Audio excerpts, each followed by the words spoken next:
बस तू ऐसे जोगा है, आई करी, तू पढ़ना नहीं है इसलिए तेनों स्कूल भेजे है। वी जज्ड, डिसीजन सब तो पहला आ जाती है। तू तो नलायक है, तू तो सुनदा ही नहीं। ਅਡੋਲੈਸੈਂਟ ਜਾਂ ਟੀਨੇਜ ਜਿਹੜਾ ਗਰੁੱਪ ਹੈਗਾ ਉਹ ਕਿਹੜੇ ਏਜ ਗਰੁੱਪ ਨੂੰ ਕਿਹਾ ਜਾਂਦਾ ਹੈ? ਇਹ ਨਾ ਤੇ ਬੱਚੇ ਨੇ ਨਾ ਇਹ ਵੱਡੇ ਨੇ। ਪੈਰੈਂਟਸ ਬੱਚੇ ਨੂੰ ਨਹੀਂ ਸਮਝ ਸਕਦੇ ਤੇ ਬੱਚਾ ਦੁਨੀਆ ਨੂੰ ਆਪਣੇ ਆਪ ਨੂੰ ਸਮਝਾਣਾ ਹਮੇਸ਼ਾ ਡਿਫਿਕਲਟ ਫੀਲ ਕਰੇਗਾ। ਕਿਸ਼ੋਰ ਅਵਸਥਾ ਦੇ ਵਿੱਚ ਬੱਚੇ ਪੌਰਨ ਦੇਖਣਾ ਸ਼ੁਰੂ ਕਰ ਦਿੰਦੇ ਆ, ਮੈਸਟਰਬੇਸ਼ਨ ਕਰਦੇ ਆ ਤੇ ਉਹਦੇ ਬਾਰੇ ਕੁਝ ਦੱਸਿਆ ਹੀ ਨਹੀਂ ਜਾਂਦਾ। ਕੀ ਪੇਰੈਂਟਸ ਨੂੰ ਸੈਕਸ ਐਜੂਕੇਸ਼ਨ ਬਾਰੇ ਗੱਲ ਕਰਨੀ ਚਾਹੀਦੀ ਹੈ? ਬੱਚੇ ਨੂੰ ਦੱਸਣਾ ਕਿ ਤੁਸੀਂ ਫਿਜ਼ੀਕਲ ਕਿਵੇਂ ਹੋਣਾ ਹੈ, ਇੰਟੀਮੇਸੀ ਕੀ ਹੈ, ਪੈਰੈਂਟ ਨਹੀਂ ਦੱਸੇਗਾ, ਇਹ ਤਾਂ ਬਹੁਤ ਗਲਤ ਹੈ।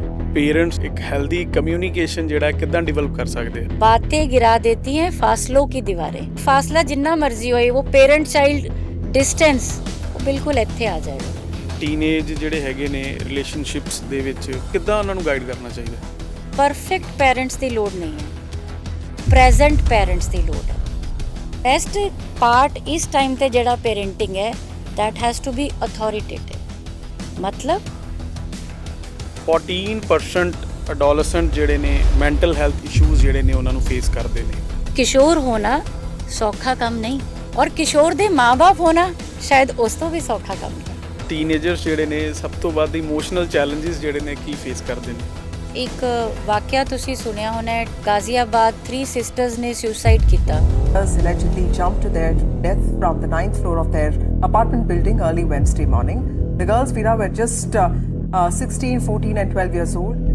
They were addicted to the phone. ਉਹਨਾਂ ਤੋਂ ਫੋਨ ਛੀਨ ਲਿਆ ਗਿਆ ਤੇ ਉਹਨਾਂ ਨੇ ਸੁਸਾਈਡ ਕਰ ਲਿਆ, and they were hardly teenagers. Social media ਜਿਹੜਾ ਹੈਗਾ ਕੌਨਫੀਡੈਂਸ ਜਾਂ ਸੈਲਫ ਸਟੀਮ ਨੂੰ ਕਿਵੇਂ ਇਫੈਕਟ ਕਰਦਾ ਹੈ? ਪੋਜ਼ਿਟਿਵ ਵੀ ਨੈਗੇਟਿਵ ਵੀ। ਅਕੈਡਮਿਕ ਪ੍ਰੈਸ਼ਰ ਮੈਮ ਕਿੰਨਾ ਕੁ ਬੱਚੇ ਦੀ ਮੈਂਟਲ ਹੈਲਥ ਨੂੰ ਇੰਪੈਕਟ ਕਰਦਾ ਹੈ? ਸਟ੍ਰੈਸ ਐਡ ਅਪ ਹੁੰਦੀ ਹੈ, ਹੈਲਦੀ ਸਟ੍ਰੈਸ ਤੋਂ ਟੌਕਸਿਕ ਸਟ੍ਰੈਸ ਇਸ ਤਰ੍ਹਾਂ ਬਣਦੀ ਹੈ। ਪੇਰੈਂਟਸ ਨੂੰ ਕਿਹੜੇ ਸਾਈਨ ਐਂਡ ਸਿੰਪਟਮਸ ਤੋਂ ਜਿਹੜਾ ਹੈਗਾ ਥੋੜਾ ਜਿਹਾ ਸਮਝ ਲੈਣਾ ਚਾਹੀਦਾ ਹੈ ਕਿ ਸਾਡਾ ਬੱਚਾ ਜਿਹੜਾ ਹੈ ਉਹ ਡਿਪਰੈਸ਼ਨ ਵਾਲੇ ਪਾਸੇ ਨੂੰ ਜਾ ਰਿਹਾ ਹੈ? ਬੱਚਿਆਂ ਦਾ ਸੁਭਾਅ ਜਿਹੜਾ ਹੈਗਾ ਨਾ, ਜੋ ਉਮਰ ਵੱਧਦੀ ਹੈ ਮੂਡ ਸਵਿੰਗਸ ਆਉਂਦੇ ਨੇ ਐਂਡ ਚਿੜਚਿੜੇ ਹੁੰਦੇ ਨੇ। It is a part of growing up. ਅਕਸਰ ਇਹ ਰੂਟੀਨ ਤੋਂ ਜ਼ਿਆਦਾ ਸੌਂਦੇ ਆ। ਕਿੰਨੇ ਕੁ ਘੰਟੇ ਦੀ ਜਿਹੜੀ ਨੀਂਦ ਜਿਹੜੀ ਹੈਗੀ ਹੈ ਉਹ ਜ਼ਰੂਰੀ ਹੈ? grow and glow। ਫ੍ਰੀ ਜੀ ਆਪਾਂ ਨੂੰ ਧਿਆਨ ਚ ਰੱਖਣ ਦੀ ਲੋੜ ਹੈ। and that is your motto for life also। ਕਿਹੜੀ ਇੱਕ ਹੈਬਿਟ ਜਿਹੜੀ ਹੈਗੀ ਹੈ ਹਰ ਟੀਨੇਜਰ ਨੂੰ ਫੋਲੋ ਕਰਨੀ ਚਾਹੀਦੀ ਹੈ? I think ਟੀਨੇਜਰਸ ਜਿਹੜੇ ਨੇ ਆਪਣੇ ਪੇਰੈਂਟਸ ਤੋਂ ਕੀ ਐਕਸਪੈਕਟ ਕਰਦੇ ਨੇ? ਬਹੁਤ ਸਾਰਾ ਸਮਾਂ। ਔਰ ਟੀਨੇਜਰ ਏਜ ਦਾ ਸਭ ਤੋਂ ਵੱਡਾ ਡੇਂਜਰ ਕੀ ਹੋ ਸਕਦਾ ਹੈ? ਅੱਜ ਅਸੀਂ ਗੱਲ ਕਰਨ ਜਾ ਰਹੇ ਹਾਂ ਇੱਕ ਐਸੇ ਟੌਪਿਕ ਬਾਰੇ ਜੋ ਹਰ ਘਰ ਦੇ ਵਿੱਚ ਹੈ ਪਰ ਅਕਸਰ ਸਮਝਿਆ ਨਹੀਂ ਜਾਂਦਾ। ਅਡੋਲੈਸੈਂਟ ਟੀਨੇਜ ਉਮਰ। ਅੱਜ ਦੇ ਟੀਨੇਜਰ ਇੱਕ ਬਿਲਕੁਲ ਹੀ ਅਲੱਗ ਦੁਨੀਆ ਦੇ ਵਿੱਚ ਗਰੋ ਕਰ ਰਹੇ ਨੇ।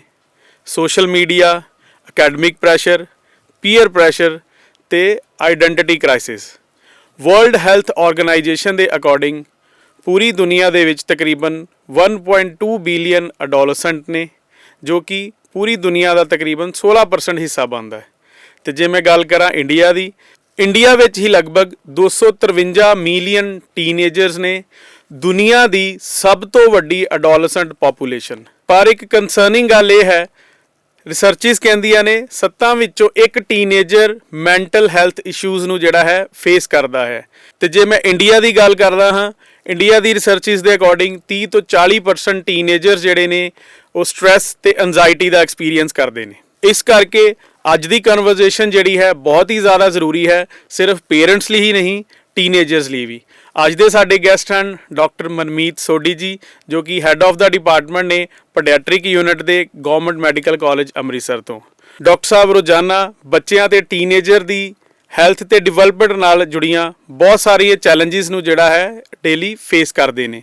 ਸੋ ਅੱਜ ਦੀ ਕਨਵਰਜ਼ੇਸ਼ਨ ਜਿਹੜੀ ਹੈ ਬਹੁਤ ਹੀ ਜ਼ਿਆਦਾ ਇੰਟਰਸਟਿੰਗ ਹੈ। ਸੋ ਇੰਜੋਏ ਕਰਦੇ ਹਾਂ ਅੱਜ ਦਾ podcast because doctor Manmeet Sodhi in ਕਰਨਸ ਹੈਲਥ ਟਾਕ।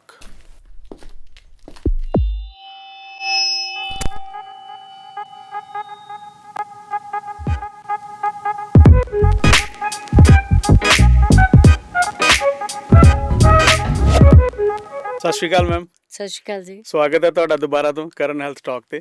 ਧੰਨਵਾਦ ਤੁਹਾਡਾ ਬਹੁਤ ਬਹੁਤ ਆਪਣਾ ਕੀਮਤੀ ਸਮਾਂ ਕੱਢਿਆ ਤੁਸੀਂ। ਥੈਂਕਸ। ਡਾਕਟਰ ਮਨਮੀਤ, ਸਭ ਤੋਂ ਪਹਿਲਾਂ ਬੇਸਿਕ ਗੱਲ ਜਿਹੜੀ ਹੈ ਮੈਂ ਸਮਝਣਾ ਚਾਹਾਂਗਾ, ਅਡੋਲੈਸੈਂਟ ਜਾਂ ਟੀਨੇਜ ਜਿਹੜਾ ਗਰੁੱਪ ਹੈਗਾ ਉਹ ਕਿਹੜੇ ਏਜ ਗਰੁੱਪ ਨੂੰ ਕਿਹਾ ਜਾਂਦਾ ਹੈ?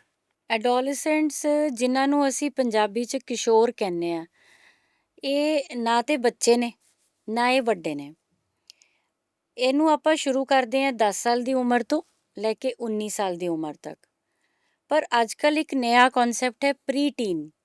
ਪ੍ਰੀ ਟੀਨ ਓਕੇ। ਇਹ ਤੇ ਟੀਨੇਜਰ ਨੇ, ਹਾਂਜੀ। ਪਰ ਪ੍ਰੀ ਟੀਨ ਅਸੀਂ ਇਹ ਸਮਝ ਰਹੇ ਹਾਂ ਕਿ 8 ਤੋਂ 9 ਸਾਲ ਦੇ ਬੱਚੇ ਉਹ ਪ੍ਰੀ ਟੀਨ 'ਚ ਆ ਜਾਂਦੇ ਆ।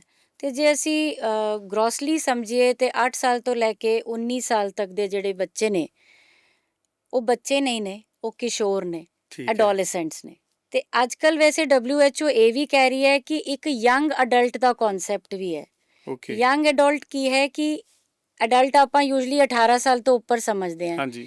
ਬਟ ਇੱਕ ਕਸਪ ਹੈ।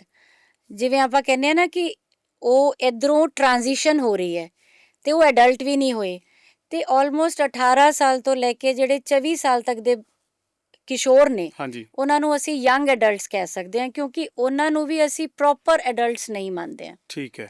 ਸੋ ਹੌਲੀ ਹੌਲੀ ਜਿਹੜਾ ਕਿਸ਼ੋਰ ਅਵਸਥਾ ਦਾ ਕਨਸੈਪਟ ਹੈ ਇਹ ਡਿਵੈਲਪ ਹੋ ਰਿਹਾ ਹੈ, ਜਿਵੇਂ ਜਿਵੇਂ ਕੁਝ ਨਵੀਆਂ ਪ੍ਰੋਬਲਮਸ ਜਾਂ ਨਵੇਂ ਇਸ਼ੂਜ਼ ਸਾਡੇ ਸਾਹਮਣੇ ਆ ਰਹੇ ਆ। ਠੀਕ ਹੈ।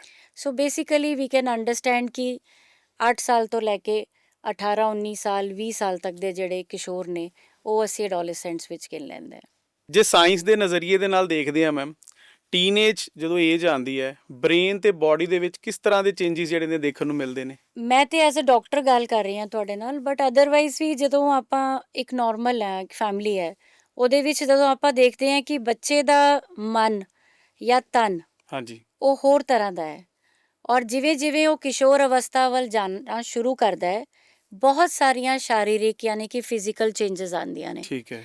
ਜਿਵੇਂ ਗਰਲਸ ਦੇ ਵਿੱਚ ਅਸੀਂ ਦੇਖਦੇ ਹਾਂ ਕਿ ਉਹਨਾਂ ਦਾ ਹਾਈਟ ਸਡਨਲੀ ਵੱਧਦੀ ਹੈ, ਮੈਂਸਟੂਰੇਸ਼ਨ ਮਾਹਵਾਰੀ ਸ਼ੁਰੂ ਹੋ ਜਾਂਦੀ ਹੈ, ਬਾਡੀ ਦਾ structure, shape, physical look change ਹੁੰਦੀ ਹੈ। ਉਸ ਤਰ੍ਹਾਂ ਹੀ ਬॉयਜ਼ ਦੇ ਵਿੱਚ ਮੁੱਛਾਂ ਆਉਣੀਆਂ ਸ਼ੁਰੂ ਹੁੰਦੀਆਂ, ਦਾੜੀ ਆਉਂਦੀ ਹੈ, ਹਾਂਜੀ। ਆਵਾਜ਼ ਭਾਰੀ ਹੁੰਦੀ ਹੈ, ਔਰ ਉਹਨਾਂ ਦਾ ਤੌਰ ਤਰੀਕਾ ਸਰੀਰ ਦਾ ਬਦਲਣਾ ਸ਼ੁਰੂ ਹੁੰਦਾ ਹੈ। ਠੀਕ ਹੈ। ਇਹ ਫਿਜ਼ੀਕਲ ਚੇਂਜਸ ਨੇ, ਇਹ ਸਾਨੂੰ ਦਿਖਦੀਆਂ ਨੇ। ਪਰ ਜੋ ਸਾਨੂੰ ਨਹੀਂ ਦਿਖਦਾ ਉਹ ਹੈ ਬ੍ਰੇਨ ਵੀ। ਮੈਂ ਇਹ ਕਹਾਂਗੀ ਕਿ ਇੱਕ ਪਲਟੀ ਮਾਰਦੀ ਹੈ, ਇੱਕ ਸਟੈਪ ਅੱਗੇ ਜਾਂਦੀ ਹੈ, ਡਿਵੈਲਪਮੈਂਟ ਦੀ ਇੱਕ ਹੋਰ ਸੀੜੀ ਚੜ੍ਹਦੀ ਹੈ। ਹੁਣ ਬੱਚੇ ਦਾ ਮਨ ਹੈ, ਬੱਚੇ ਨੂੰ ਅਸੀਂ ਬੜਾ ਕੁਝ ਕਹਿ ਲੈਂਦੇ ਹਾਂ, ਬੱਚਾ ਸੁਣ ਲੈਂਦਾ ਹੈ, ਪਰ ਇੱਥੇ ਆ ਕੇ ਬੱਚੇ ਦਾ ਲੌਜਿਕ ਡਿਵੈਲਪ ਹੋਣਾ ਸ਼ੁਰੂ ਹੁੰਦਾ ਹੈ, ਕੁਐਸਚਨਿੰਗ ਐਬਿਲਿਟੀ ਵੱਧ ਜਾਂਦੀ ਹੈ, ਬਿਲਕੁਲ। ਐਕਸਪਲੋਰ ਕਰਨ ਦੀ ਕੈਪੈਸਿਟੀ ਵੱਧ ਜਾਂਦੀ ਹੈ, ਤੇ ਜਿਹੜਾ ਇੱਕ ਲਿੰਬਿਕ ਸਿਸਟਮ ਹੈ, ਇਮੋਸ਼ਨਲ ਸਿਸਟਮ ਹੈ, ਉਹ ਇੱਕ ਟਰਮੋਇਲ ਤੋਂ ਗੁਜ਼ਰਦਾ ਹੈ। ਤੇ ਬਹੁਤ ਪਹਿਲਾਂ ਇੱਕ ਟਰਮ ਯੂਜ਼ ਕੀਤੀ ਜਾਂਦੀ ਸੀ, ਟੀਨੇਜ ਟਰਮੋਇਲ।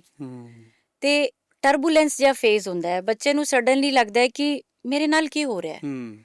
ਉਹਦੇ ਅੰਦਰ ਹਾਰਮੋਨਲ ਚੇਂਜਸ ਆ ਰਹੀਆਂ ਹੈ, ਬਾਡੀ ਵਿਕਸਿਤ ਹੋ ਰਹੀ ਹੈ, ਦਿਮਾਗ ਵਿਕਸਿਤ ਹੋ ਰਿਹਾ ਹੈ, ਸੋਚ ਵਿਕਸਿਤ ਹੋ ਰਹੀ ਹੈ, ਆਲੇ ਦੁਆਲੇ ਦੀ ਪਹਿਚਾਨ ਹੁਣ ਅਲੱਗ ਤਰੀਕੇ ਨਾਲ ਹੋ ਰਹੀ ਹੈ। ਬਿਲਕੁਲ। ਸੋ ਬਹੁਤ ਕੁਝ ਬਦਲਦਾ ਹੈ ਐਡੋਲੈਸੈਂਸ ਵਿੱਚ। ਡਾਕਟਰਸ ਲਈ ਪਰਸੀਵ ਕਰਨਾ ਈਜ਼ੀਅਰ ਹੈ, ਬਟ ਅਗਰ ਫੈਮਿਲੀ ਔਰ ਪੇਰੈਂਟਸ ਧਿਆਨ ਦੇਣ ਤੇ ਉਹ ਵੀ ਇਹ ਸਾਰਾ ਕੁਝ ਚੇਂਜ ਦੇਖ ਸਕਦੇ ਨੇ। ਠੀਕ ਹੈ। ਔਰ ਇਹ ਸਭ ਕੁਝ ਬਹੁਤ ਵਧੀਆ ਹੈ, it is very good, because ਬੱਚੇ ਨੇ ਸਾਰੀ ਉਮਰ ਬੱਚੇ ਤੇ ਨਹੀਂ ਰਹਿਣਾ। ਬਿਲਕੁਲ। ਇੱਕ ਪੜਾਅ ਆਣਾ ਹੈ ਜ਼ਿੰਦਗੀ ਦਾ ਜਿੱਥੇ ਬਚਪਨ ਪਿੱਛੇ ਰਹਿ ਜਾਣਾ ਤੇ ਆਪਾਂ ਜਵਾਨੀ ਵੱਲ ਜਾਣਾ ਹੈ, ਤੇ ਇਹ ਉਹ ਦਹਲੀਜ਼ ਹੈ, ਇੱਕ ਹਿਸਾਬ ਨਾਲ ਇੱਕ ਹੋਰਾਈਜ਼ਨ ਹੈ ਜਿੱਥੋਂ ਆਪਾਂ ਨੈਕਸਟ ਸਟੈਪ ਤੇ ਜਾਂਦੇ ਹਾਂ।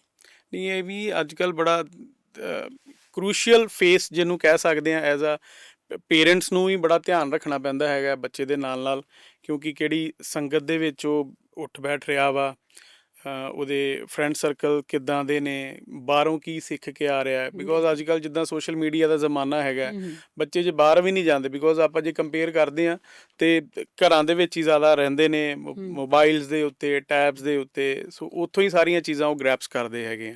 ਤੇ ਇਹ ਵੀ ਇੱਕ ਪੇਰੈਂਟਸ ਲਈ ਬਹੁਤ ਵੱਡਾ ਚੈਲੰਜ ਹੁੰਦਾ ਹੈ ਧਿਆਨ ਰੱਖਣਾ, ਜੇ ਆਪਾਂ ਗੱਲ ਕਰਦੇ ਹਾਂ। ਬਿਲਕੁਲ, ਜੇ ਤੁਹਾਨੂੰ ਯਾਦ ਹੋਏ ਅਸੀਂ ਪਿਛਲੀ ਵਾਰੀ ਵੀ ਇਹ ਗੱਲ ਕੀਤੀ ਸੀ ਕਿ ਜਿਹੜਾ ਸੋਸ਼ਲ ਮੀਡੀਆ ਹੈ ਜਾਂ ਗੈਜਟਸ, ਹਾਂਜੀ, ਇਹ ਸ਼ੁਰੂ 'ਚ ਤੇ ਸਾਨੂੰ ਲੱਗ ਰਿਹਾ ਸੀ ਕਿ ਕੁਝ ਸਾਨੂੰ ਹੈਲਪ ਆਊਟ ਕਰਨਗੇ, ਪਰ ਹੁਣ ਜੋ ਦੁਨੀਆ ਦਾ ਸਟਾਈਲ ਬਣ ਗਿਆ ਹੈ, ਬੱਚੇ ਐਡਿਕਟ ਹੋ ਰਹੇ ਹੈ। ਮੋਬਾਈਲ ਬੁਰਾ ਨਹੀਂ ਹੈ, ਬੁਰੀ ਐਡਿਕਸ਼ਨ ਹੈ। ਬੁਰਾ ਉਹਦਾ ਮਿਸਯੂਜ਼ ਹੈ, ਉਹਦਾ ਅਬਿਊਜ਼ ਹੈ। ਹਰ ਚੀਜ਼ ਅਗਰ ਅਸੀਂ ਉਹਨੂੰ ਗਲਤ ਤਰੀਕੇ ਨਾਲ ਵਰਤਾਂਗੇ, ਗਲਤ ਪਰਪਸ ਲਈ ਵਰਤਾਂਗੇ, ਤੇ ਉਹ ਹਥਿਆਰ ਨਹੀਂ ਬਣੇਗਾ ਨਾ, ਬਿਲਕੁਲ। ਮਤਲਬ ਉਹ ਤੇ ਗੜਬੜ ਹੋ ਜਾਏਗੀ ਹਾਂਜੀ, ਸਾਡੇ ਹਾਂਜੀ। ਲਈ। ਤੇ ਜਿਹੜੇ ਪੇਰੈਂਟਸ ਨੇ, ਜਿਹੜਾ ਤੁਸੀਂ ਕਿਹਾ ਨਾ ਕਿ ਇਹ ਫੇਜ਼ ਹੁਣ ਕ੍ਰੂਸ਼ੀਅਲ ਹੈ, ਇਹ ਫੇਜ਼ ਹਮੇਸ਼ਾ ਕ੍ਰੂਸ਼ੀਅਲ ਸੀ, ਪਰ ਉਦੋਂ ਡਿਸਟਰੈਕਸ਼ਨਸ ਬਹੁਤ ਘੱਟ ਸੀ। ਸੈਕੰਡਲੀ ਅਵੇਅਰਨੈਸ ਨਹੀਂ ਸੀ। ਪੇਰੈਂਟਸ ਨੂੰ ਲੱਗਦਾ ਸੀ, ਵੱਡੇ ਟੱਬਰ ਹੁੰਦੇ ਸੀ, ਜੁਆਇੰਟ ਫੈਮਲੀਜ਼ ਹੁੰਦੀ ਸੀ, ਇੱਕ ਸਟੇਜ ਤੇ ਕਾਫੀ ਸਾਰੇ ਬੱਚੇ ਡਿਵੈਲਪ ਹੋ ਰਹੇ ਸੀ, ਬਿਲਕੁਲ। ਤੇ ਉਹ ਇੱਕ ਅਲੱਗ এনवायरमेंट ਸੀ। Now we are a smaller families, ਹਾਂਜੀ। ਵਰਕਿੰਗ ਪੇਰੈਂਟਸ, ਤੇ ਬੱਚੇ ਕਦੋਂ ਬਚਪਨ ਦੀ ਦਹਿਲੀਜ਼ ਤੋਂ ਐਡੋਲੈਸੈਂਟਸ ਵਿੱਚ ਜਾਂਦੇ ਹੈ, ਔਰ ਅਗਰ ਉਹਨਾਂ ਦੀ ਉਸ ਵੇਲੇ ਦੇਖ ਰੇਖ, ਸੁਪਰਵਿਜ਼ਨ, ਪੈਰੈਂਟਿੰਗ ਸਹੀ ਤਰੀਕੇ ਨਾਲ ਨਹੀਂ ਹੁੰਦੀ, ਤੇ there is a big thing to lose. ਬਿਲਕੁਲ। ਉਹ ਫਿਰ ਸਮਟਾਈਮਸ ਕੀ ਹੁੰਦਾ ਹੈ ਕਿ ਬੱਚੇ ਦੀ ਗਰੋਥ ਵੀ ਸਫਰ ਕਰਦੀ ਹੈ, development, personality, school, career, because ਇਹ ਇੱਕ ਫਾਊਂਡੇਸ਼ਨ ਹੈ, ਇਹਦੇ ਉੱਤੇ ਹੀ ਬੱਚੇ ਦਾ ਆਉਣ ਵਾਲਾ ਫਿਊਚਰ ਟਿਕਣਾ ਹੈ, ਬਿਲਕੁਲ। ਭਾਵੇਂ ਉਹ ਪਰਸਨਲ ਹੈ, ਭਾਵੇਂ ਉਹ ਪ੍ਰੋਫੈਸ਼ਨਲ ਹੈ। ਸੋ ਬਹੁਤ ਕੁਝ ਅਹਿਮੀਅਤ ਹੈ ਇਸ ਕੁਝ ਸਾਲਾਂ ਦੀ, ਤੇ maybe I can say sometimes these years can be the defining years of their life. So it is very important. Okay, ਹੁਣ ਅੱਗੇ ਮੈਂ ਫਰਦਰ ਵਧਦੇ ਹੋਏ ਆਪਾਂ ਥੋੜ੍ਹਾ ਜਿਹਾ ਬੱਚੇ ਜਿੱਦਾਂ ਵੱਡੇ ਹੁੰਦੇ ਨੇ, ਪਿਊਬਰਟੀ ਤੇ ਡਿਵੈਲਪਮੈਂਟ ਦੇ ਬਾਰੇ ਗੱਲ ਕਰਾਂਗੇ, ਠੀਕ ਹੈ ਨਾ। ਸੋ ਪਿਊਬਰਟੀ ਜਿਹੜਾ ਹੈਗਾ ਇੱਕ ਬਹੁਤ ਜ਼ਿਆਦਾ, ਜਿੱਦਾਂ ਹੁਣੇ ਆਪਾਂ ਗੱਲ ਕਰ ਰਹੇ ਹਾਂ, ਕ੍ਰੂਸ਼ੀਅਲ ਫੇਸ ਆ ਜਾਂਦਾ ਹੈ ਨਾ, ਜਿਹਨੂੰ ਆਪਾਂ ਜਵਾਨੀ ਪੁਆਇੰਟ ਆਫ ਵਿਊ ਤੋਂ ਵੀ ਕਹਿ Right. ਦਿੰਦੇ ਹਾਂ। ਤੇ ਇਹਦਾ ਮੈਮ ਏਜ ਸਪੈਸੀਫਿਕਲੀ ਆਪਾਂ ਕਿੰਨੀ ਕੁ ਉਮਰ ਨੂੰ ਆਪਾਂ ਕਰਦੇ ਹਾਂ ਐਡਰੈਸ? ਦੇਖੋ, ਅਗਰ ਗ੍ਰੋਸਲੀ ਆਪਾਂ ਗੱਲ ਕਰੀਏ ਨਾ, ਕੁੜੀਆਂ ਦੇ ਵਿੱਚ ਪਿਊਬਰਟੀ ਦੇ ਸਾਈਨਸ ਅ ਲਿਟਲ ਅਰਲੀ ਆ ਜਾਂਦੇ ਆ। ਓਕੇ। ਸੋ 8ਵੇਂ ਸਾਲ ਤੋਂ ਲੈ ਕੇ 9ਵੇਂ ਸਾਲ ਦੇ ਵਿੱਚ, ਹਨਾ, ਥੋੜਾ ਸਰੀਰਕ ਬਣਾਵਟ ਦੇ ਵਿੱਚ ਚੇਂਜਸ ਆਉਣੀਆਂ ਲੱਗਦੀਆਂ, ਜਿਵੇਂ ਬ੍ਰੈਸਟ ਡਿਵੈਲਪਮੈਂਟ ਸਟਾਰਟ ਹੋ ਜਾਂਦੀ ਹੈ, ਔਰ ਆਲਮੋਸਟ 10-11 ਸਾਲ ਤੇ ਬॉयਜ਼ ਦੇ ਵਿੱਚ ਵੀ ਉਹ ਚੇਂਜਸ ਸਾਨੂੰ ਦਿਖਦੇ ਹੈ ਕਿ ਹਲਕੇ ਮੂੰਹ ਤੇ ਵਾਲ ਆਣੇ ਸ਼ੁਰੂ ਹੋਣਗੇ, ਹਾਂਜੀ। ਆਰਮਪਿਟਸ, ਕੱਛਾਂ 'ਚ ਵਾਲ ਆਣੇ ਸ਼ੁਰੂ ਹੋ ਬਿਲਕੁਲ। ਜਾਂਦੇ ਹੈ, ਔਰ ਹੌਲੀ ਹੌਲੀ ਇਹ ਚੀਜ਼ਾਂ बढ़ਦੀਆਂ ਰਹਿੰਦੀਆਂ ਨੇ। ਸੋ ਜੇ ਆਪਾਂ ਸਮਝੀਏ ਤੇ 8 ਤੋਂ 14 ਸਾਲ ਦੇ ਵਿਚਕਾਰ ਕਾਫੀ ਸਾਰੇ ਚੇਂਜਸ ਆ ਜਾਂਦੇ ਨੇ, ਜਿਨ੍ਹਾਂ ਦਾ ਇੱਕ ਰੂਟੀਨ ਹੈ, ਇੱਕ ਤਰੀਕਾ ਹੈ, ਇੱਕ ਬਾਇਓਲੋਜੀਕਲ ਟਰੈਕ ਬਣਿਆ ਹੋਇਆ ਹੈ, ਔਰ ਹਰ ਬੱਚੇ ਦੇ ਵਿੱਚ ਉਹੀ ਫੋਲੋ ਹੋਣਾ ਹੈ। ਉਹਦੀ ਗਤੀ ਕਹਿ ਲਓ ਥੋੜੀ ਅੱਗੇ ਪਿੱਛੇ ਹੋ ਸਕਦੀ ਹੈ, ਸਲੋ ਹੋ ਸਕਦੀ ਹੈ, ਫਾਸਟ ਹੋ ਸਕਦੀ ਹੈ, ਪਰ that is a follow. Hmm. It has to go through all that. And ਅਗਰ ਕੁਝ 13, 14, 15 ਸਾਲ ਤੱਕ ਆਪਾਂ ਨੂੰ ਕੋਈ ਵੀ ਸਾਈਨ ਨਹੀਂ ਦਿਖ ਰਿਹਾ, then it is very important for the parents to be alarmed. Okay. ਇਹਦਾ ਆਣਾ ਸਮੇਂ ਤੇ ਆਣਾ ਬਹੁਤ ਜ਼ਰੂਰੀ ਹੈ, ਹੂੰ। ਕਿਉਂਕਿ ਉਹਦੇ ਸਿਰ ਤੇ ਹੀ ਬੱਚੇ ਨੇ ਜਵਾਨ ਹੋਣਾ ਹੈ। ਬਿਲਕੁਲ। ਸੋ ਅਗਰ ਪੇਰੈਂਟਸ ਨੂੰ ਇਸ ਤਰ੍ਹਾਂ ਦੇ ਸਾਈਨਸ ਨਹੀਂ ਦਿਖ ਰਹੇ, ਜਾਂ ਕੋਈ ਡੇਵੀਏਸ਼ਨ ਲੱਗ ਰਹੀ ਹੈ ਕਿ ਇਹ ਬਹੁਤ ਜਲਦੀ ਆ ਗਏ, ਜਿਵੇਂ 6ਵੇਂ 7ਵੇਂ ਸਾਲ 'ਚ ਸ਼ੁਰੂ ਹੋ ਗਏ, ਜਾਂ ਬੱਚਾ 14-15 ਸਾਲ ਦਾ ਹੋ ਗਿਆ ਬਟ ਉਹਦੇ ਵਿੱਚ ਕੋਈ ਚੇਂਜਸ ਹੀ ਨਹੀਂ ਆ ਰਹੀਆਂ, ਬਿਲਕੁਲ। So they have to come to the doctor immediately. It is a matter of concern and it has to be investigated. ਠੀਕ ਹੈ। So puberty is something that is a watchful period. ਆਪਾਂ ਕਹਿੰਦੇ ਹਾਂ ਨਾ ਕਿ ਇੱਕ ਮਾਈਲਸਟੋਨ ਹੈ, ਇੱਕ ਹਾਂਜੀ। ਮੀਲ ਦਾ ਪੱਥਰ ਹੈ, ਬਿਲਕੁਲ। ਤੇ ਉਹਦਾ ਜਲਦੀ ਆਣਾ, ਲੇਟ ਆਣਾ, ਦੋਨੋਂ ਚੀਜ਼ਾਂ ਖਤਰਨਾਕ ਹੋ ਸਕਦੀਆਂ। ਠੀਕ ਹੈ। ਲੜਕੇ ਤੇ ਲੜਕੀਆਂ ਦੇ ਵਿੱਚ ਜੇ ਮੈਂ ਪਿਊਬਰਟੀ ਦੇ ਅਨੁਸਾਰ ਚੇਂਜਿਸ ਦੀ ਜੇ ਮੈਂ ਗੱਲ ਕਰਦਾ ਹੈ ਨਾ, ਕਿਹੜੇ ਚੇਂਜਿਸ ਜਿਹੜੇ ਨੇ ਉਹ ਪੇਰੈਂਟਸ ਨੂੰ ਨਾਰਮਲ ਸਮਝਣੇ ਚਾਹੀਦੇ ਨੇ, ਜਿਨ੍ਹਾਂ ਦੇ ਵਿੱਚ ਉਹਨਾਂ ਨੂੰ ਘਬਰਾਉਣ ਦੀ ਲੋੜ ਨਹੀਂ ਹੈਗੀ? ਬਿਲਕੁਲ, ਇਹਦੇ ਵਿੱਚ ਫਿਜ਼ੀਕਲ ਤੇ ਮੈਂ ਤੁਹਾਨੂੰ ਦੱਸ ਹੀ ਦਿੱਤਾ ਹੈ, ਬਿਲਕੁਲ। ਬਟ ਕੁਝ ਹੋਰ ਵੀ ਬਦਲਦਾ ਹੈ। ਬੱਚੇ ਦਾ ਮਨ, ਬੱਚੇ ਦਾ ਸੁਭਾਅ, ਬੱਚੇ ਦਾ ਹਰ ਚੀਜ਼ ਨੂੰ ਰਿਸਪੌਂਸ ਦੇਣ ਦਾ ਤਰੀਕਾ ਬਦਲਦਾ ਜਾਂਦਾ ਹੈ। ਤੁਸੀਂ ਦੇਖਿਆ ਹੋਣਾ ਅਕਸਰ ਕੀ ਹੁੰਦਾ ਹੈ ਕਿ ਜਿਹੜੇ ਛੋਟੇ ਬੱਚੇ ਨੇ, ਜਦੋਂ ਗੈਸਟ ਆਉਂਦੇ ਹੈ, ਹਾਂਜੀ। ਉਹ ਬੜੇ ਖੁਸ਼-ਖੁਸ਼ ਬਾਹਰ ਆਉਂਦੇ ਆ ਕਿ ਘਰ ਕੋਈ ਆਇਆ ਹੋਇਆ ਹੈ, ਬਿਲਕੁਲ। ਪਰ ਜਦੋਂ ਟੀਨੇਜਰ ਹੋਏਗਾ ਉਹ ਅਵੋਇਡ ਕਰਨਾ ਸ਼ੁਰੂ ਕਰ ਦਿੰਦਾ ਹੈ। ਚਿੜਚਿੜੇ ਜੇ ਥੋੜੇ ਜਿਹੇ। ਉਹਨਾਂ ਨੂੰ ਬੁਲਾ ਵੀ ਲਓ ਤੇ ਉਹ ਰਿਸਪੌਂਸ ਨਹੀਂ ਦਿੰਦੇ। ਹਾਂ। ਸੋ ਇਹ ਪੇਰੈਂਟਸ ਨੂੰ ਕਈ ਵਾਰ ਲੱਗਦਾ ਹੈ ਕਿ ਪਤਾ ਨਹੀਂ ਕੀ ਪ੍ਰੋਬਲਮ ਹੈ, ਮੂਡ ਸਵਿੰਗਸ ਹੁੰਦੇ ਹੈ, ਠੀਕ ਹੈ। ਉਹ ਇੱਕ ਨਈ ਦੁਨੀਆ ਨੂੰ ਐਕਸਪੋਜ਼ ਹੋ ਰਿਹਾ ਹੈ, ਉਹਨਾਂ ਦੇ ਅੰਦਰ ਹਾਰਮੋਨਲ ਚੇਂਜਸ ਹੋ ਰਿਹਾ ਹੈ, ਬ੍ਰੇਨ ਆਪਣਾ ਸਿਗਨਲਸ ਚੇਂਜ ਕਰ ਰਿਹਾ ਹੈ। ਬਿਲਕੁਲ। ਪਹਿਲਾਂ ਕੀ ਹੈ ਕਿ ਮਾਂ ਨੇ ਦੱਸਤਾ ਕਿ ਦਿਨ ਹੈ, ਤੇ ਛੋਟਾ ਬੱਚਾ ਸਮਝਦਾ ਹਾਂ ਦਿਨ ਹੈ। ਹੁਣ ਟੀਨੇਜਰ ਹੈ, ਉਹਨੇ ਕਹਿਣਾ ਦਿਨ ਹੈ ਤੇ ਕਿਉਂ ਹੈ, ਹਾਂ। ਕਿੰਨੀ ਦੇਰ ਦਾ ਹੈ, ਦਿਨ 'ਚ ਕੀ ਕਰਨਾ ਹੈ, ਜਿਹੜਾ ਕੰਮ ਰਾਤ ਕਰ ਸਕਦੇ ਹੋ ਦਿਨੇ ਕਿਉਂ ਨਹੀਂ ਕਰ ਸਕਦੇ। So that questioning ability comes, ਔਰ ਅੰਦਰ ਅੰਤਰਤਵਨ ਵੀ ਬਹੁਤ ਚੱਲਦਾ ਹੈ ਕਿ ਉਹਦੇ ਅੰਦਰ ਇੰਨਾ ਕੁਝ ਚੇਂਜ ਹੋ ਰਿਹਾ ਹੈ, ਸਡਨਲੀ ਜੁੱਤੇ ਛੋਟੇ ਹੋ ਰਹੇ ਹੈ, ਕੱਪੜੇ ਛੋਟੇ ਹੋ ਰਹੇ ਹੈ। ਹੁਣ ਦੇਖੋ ਜਿਹੜਾ ਕਿਊਟ ਜਿਹਾ ਬੇਬੀ ਫੇਸ ਹੈ, ਸਡਨਲੀ ਮੁੱਛਾਂ ਆ ਰਹੀਆਂ ਹੈ, ਸਹੀ ਗੱਲ ਹੈ। ਦਾੜੀ ਆ ਰਹੀ ਹੈ, ਹਨਾ, ਤੁਹਾਡੇ ਫੀਚਰਸ ਚੇਂਜ ਹੋ ਰਹੇ ਹੈ, ਹਨਾ, ਤੁਹਾਡੀ ਬਾਡੀ ਚੇਂਜ ਹੋ ਰਹੀ ਹੈ, ਤਾਂ you feel a little changed, different. ਤੇ ਉਹ ਵੀ ਉਸ ਚੀਜ਼ ਨੂੰ ਕੋਪ ਕਰ ਰਿਹਾ। ਬਾਡੀ ਇਮੇਜ ਇਸ਼ੂਜ਼ ਆ ਜਾਂਦੇ ਆ। ਜਿਹੜੀ ਸੋਸ਼ਲ ਮੀਡੀਆ ਦੀ ਗੱਲ ਕੀਤੀ ਹੈ, ਉਹ ਸੋਸ਼ਲ ਮੀਡੀਆ ਸਾਨੂੰ ਜਿਹੜੇ ਲੋਕ ਦਿਖਾਉਂਦੇ ਆ, ਜਿਨ੍ਹਾਂ ਨੂੰ ਆਪਾਂ ਸੋ ਕਾਲਡ ਸੈਲੀਬ੍ਰਿਟੀ ਕਹਿੰਦੇ ਆ, ਬਿਲਕੁਲ ਉਹ ਲੋਕ ਪਰਫੈਕਟ ਫਿਗਰ ਦੇ ਲੋਕ ਹੁੰਦੇ ਆ, ਹਾਈਟ ਅੱਛੀ, ਗੋਰੇ ਚਿੱਟੇ, ਇੱਕ ਪਾਰਟਿਕੂਲਰ ਕੰਪਲੈਕਸ਼ਨ ਨੂੰ ਰਿਫਲੈਕਟ ਕਰਦੇ ਆ। ਹੁਣ ਰੱਬ ਦੇ ਬਣਾਏ ਹੋਏ ਬੱਚੇ ਤੇ ਹਰ ਤਰ੍ਹਾਂ ਦੇ ਆ, ਬਿਲਕੁਲ ਪੰਜੋਂ ਉਂਗਲੀਆਂ ਬਰਾਬਰ ਨਹੀਂ ਹੁੰਦੀਆਂ। ਕੁਝ ਬੱਚੇ ਹਾਈਟ ਨਹੀਂ ਕੱਢਦੇ, ਫਿਰ ਉਹਨਾਂ ਨੂੰ ਲੱਗਦਾ ਹੈ ਕਿ ਮੈਂ ਕਿਉਂ ਰਹਿ ਗਿਆ ਛੋਟਾ। ਸੋ ਉਹ ਬਹੁਤ ਸਾਰੇ ਚੀਜ਼ਾਂ ਦੇ ਵਿੱਚੋਂ ਗੁਜ਼ਰ ਰਹੇ ਨੇ, ਜਿਹਦੇ ਕਰਕੇ ਉਹਨਾਂ ਦਾ ਬਿਹੇਵੀਅਰ, ਉਹਨਾਂ ਦਾ ਪਰਸਨੈਲਿਟੀ ਚੇਂਜ ਹੋ ਰਹੀ ਹੁੰਦੀ ਹੈ। ਤੇ ਕਈ ਪੇਰੈਂਟਸ ਕੀ ਹੈ, ਉਹ ਇਹੀ ਸੋਚਦੇ ਆ ਕਿ ਬੱਚਾ ਹੈ, ਬੱਚਾ ਹੈ। ਬੱਚਾ ਨਹੀਂ ਹੈ। ਕਿਸ਼ੋਰ ਨੂੰ ਜਦੋਂ ਤੱਕ ਅਸੀਂ ਕਿਸ਼ੋਰ ਨਹੀਂ ਸਮਝਾਂਗੇ, ਫਿਰ ਬਹੁਤ ਕੁਝ ਹੈ ਜੋ ਗੜਬੜਾ ਸਕਦਾ ਹੈ। ਬਿਲਕੁਲ। ਸੋ ਅਕੇਲਾ ਫਿਜ਼ੀਕਲ ਚੇਂਜਸ ਨਹੀਂ ਹੈ, ਹਾਰਮੋਨਲ ਚੇਂਜਸ ਹੈ, ਮੈਂਟਲ ਚੇਂਜਸ ਨੇ, ਬਿਹੇਵੀਅਰ ਚੇਂਜਸ ਹੈ। ਔਰ ਇੱਕ ਹੋਰ ਗੱਲ ਸਮਝੋ, ਬੱਚਿਆਂ ਦੀ ਪੜ੍ਹਾਈ ਔਰ ਕਿਸ਼ੋਰਾਂ ਦੀ ਪੜ੍ਹਾਈ 'ਚ ਬਹੁਤ ਫਰਕ ਹੈ। ਹੌਲੀ ਹੌਲੀ ਅਕੈਡਮਿਕ ਸਟ੍ਰੈਸ ਵੱਧ ਜਾਂਦੀ ਹੈ, ਬਿਲਕੁਲ ਸਬਜੈਕਟਸ ਵੱਧ ਜਾਂਦੇ ਹੈ, ਐਗਜ਼ਾਮਸ ਹੋਣ ਲੱਗ ਜਾਂਦੇ ਹੈ, ਅਸੈਸਮੈਂਟਸ ਹੁੰਦੀਆਂ ਹੈ, ਟੀਚਰ ਦੀ ਐਕਸਪੈਕਟੇਸ਼ਨਸ ਹੈ, ਪੇਰੈਂਟਸ ਦੀ ਐਕਸਪੈਕਟੇਸ਼ਨ ਹੈ। So there is so much they are coping up. ਵੈਸੇ ਕਿਸ਼ੋਰ ਹੋਣਾ ਸੌਖਾ ਕੰਮ ਨਹੀਂ ਕਿਸ਼ੋਰਾਂ ਲਈ, ਸਹੀ ਗੱਲ। ਔਰ ਕਿਸ਼ੋਰ ਦੇ ਮਾਂ-ਬਾਪ ਹੋਣਾ ਸ਼ਾਇਦ ਉਸ ਤੋਂ ਵੀ ਸੌਖਾ ਕੰਮ ਨਹੀਂ। ਕਿ ਅਸੀਂ ਵੀ ਜਦੋਂ ਛੋਟੇ ਹੁੰਦੇ ਉਦੋਂ ਇਹ ਹਰ ਇੱਕ ਬੱਚੇ ਦੇ ਮਨ 'ਚ ਹੁੰਦਾ ਕਿ ਮੈਂ ਕਦੋਂ ਵੱਡਾ ਹੋਊਂਗਾ, ਹਾਂ, ਕਦੋਂ ਇਸ ਫੇਸ 'ਚੋਂ ਮੈਂ ਬਾਹਰ ਨਿਕਲਾਂਗਾ, ਜਦੋਂ ਮੈਂ ਆਪਣੀ ਮਰਜ਼ੀ ਦੇ ਨਾਲ ਘਰੇ ਆਵਾਂਗਾ ਜਾਵਾਂਗਾ, ਜਾਂ ਆਪਣੀ ਮਰਜ਼ੀ ਅਕੋਰਡਿੰਗ ਮੈਂ ਕੁਝ ਬਾਏ ਕਰ ਸਕਦਾ ਹਾਂ। ਹਾਂ, ਮਤਲਬ ਫਰੀडम ਕਹਿ ਸਕਦੇ ਹਾਂ। ਵੰਡਰਫੁਲ ਦੇ ਬਹੁਤ ਅੱਛੀ ਗੱਲ ਤੁਸੀਂ ਮੈਨੂੰ ਦੱਸੀ ਹੈ, ਇੰਡੀਪੈਂਡੈਂਸ। ਹਾਂ ਹੁਣ ਜਿਹੜਾ ਬੱਚਾ ਹੈ 7-8 ਸਾਲ ਦਾ, ਹਨਾ, ਉਹ ਆਲਮੋਸਟ ਘਰ ਦੇ ਹਿਸਾਬ ਨਾਲ ਚੱਲ ਰਿਹਾ ਹੁੰਦਾ ਹੈ, ਮਾਂ-ਬਾਪ ਦੇ ਹਿਸਾਬ ਨਾਲ। ਬਿਲਕੁਲ ਬਟ ਹੁਣ ਜਦੋਂ ਉਹਨਾਂ ਦੀ ਮੈਚਿਓਰ ਬ੍ਰੇਨ ਆ ਰਹੀ ਹੈ, ਸੋ ਉਹਨਾਂ ਨੂੰ ਲੱਗਦਾ ਹੈ ਕਿ ਮੇਰੀ ਆਪਣੀ ਇੰਡੀਪੈਂਡੈਂਸ ਹੈ। ਸੋ ਦੇ ਵਾਂਟ ਫਰੀडम, ਬਿਲਕੁਲ ਦੇ ਵਾਂਟ ਸਪੇਸ। ਐਂਡ ਜਿਸ ਤਰ੍ਹਾਂ ਦਾ ਸਾਡਾ ਟ੍ਰੈਡੀਸ਼ਨਲ ਫੈਮਿਲੀ ਸਟਰਕਚਰ ਹੈ, ਇੱਕ ਚੀਜ਼ ਅਸੀਂ ਨਹੀਂ ਦੇ ਪਾਉਂਦੇ ਹਾਂ ਅਕਸਰ, ਉਹ ਸਪੇਸ ਹੁੰਦੀ ਹੈ। ਸਪੇਸ ਹੁੰਦੀ ਹੈ।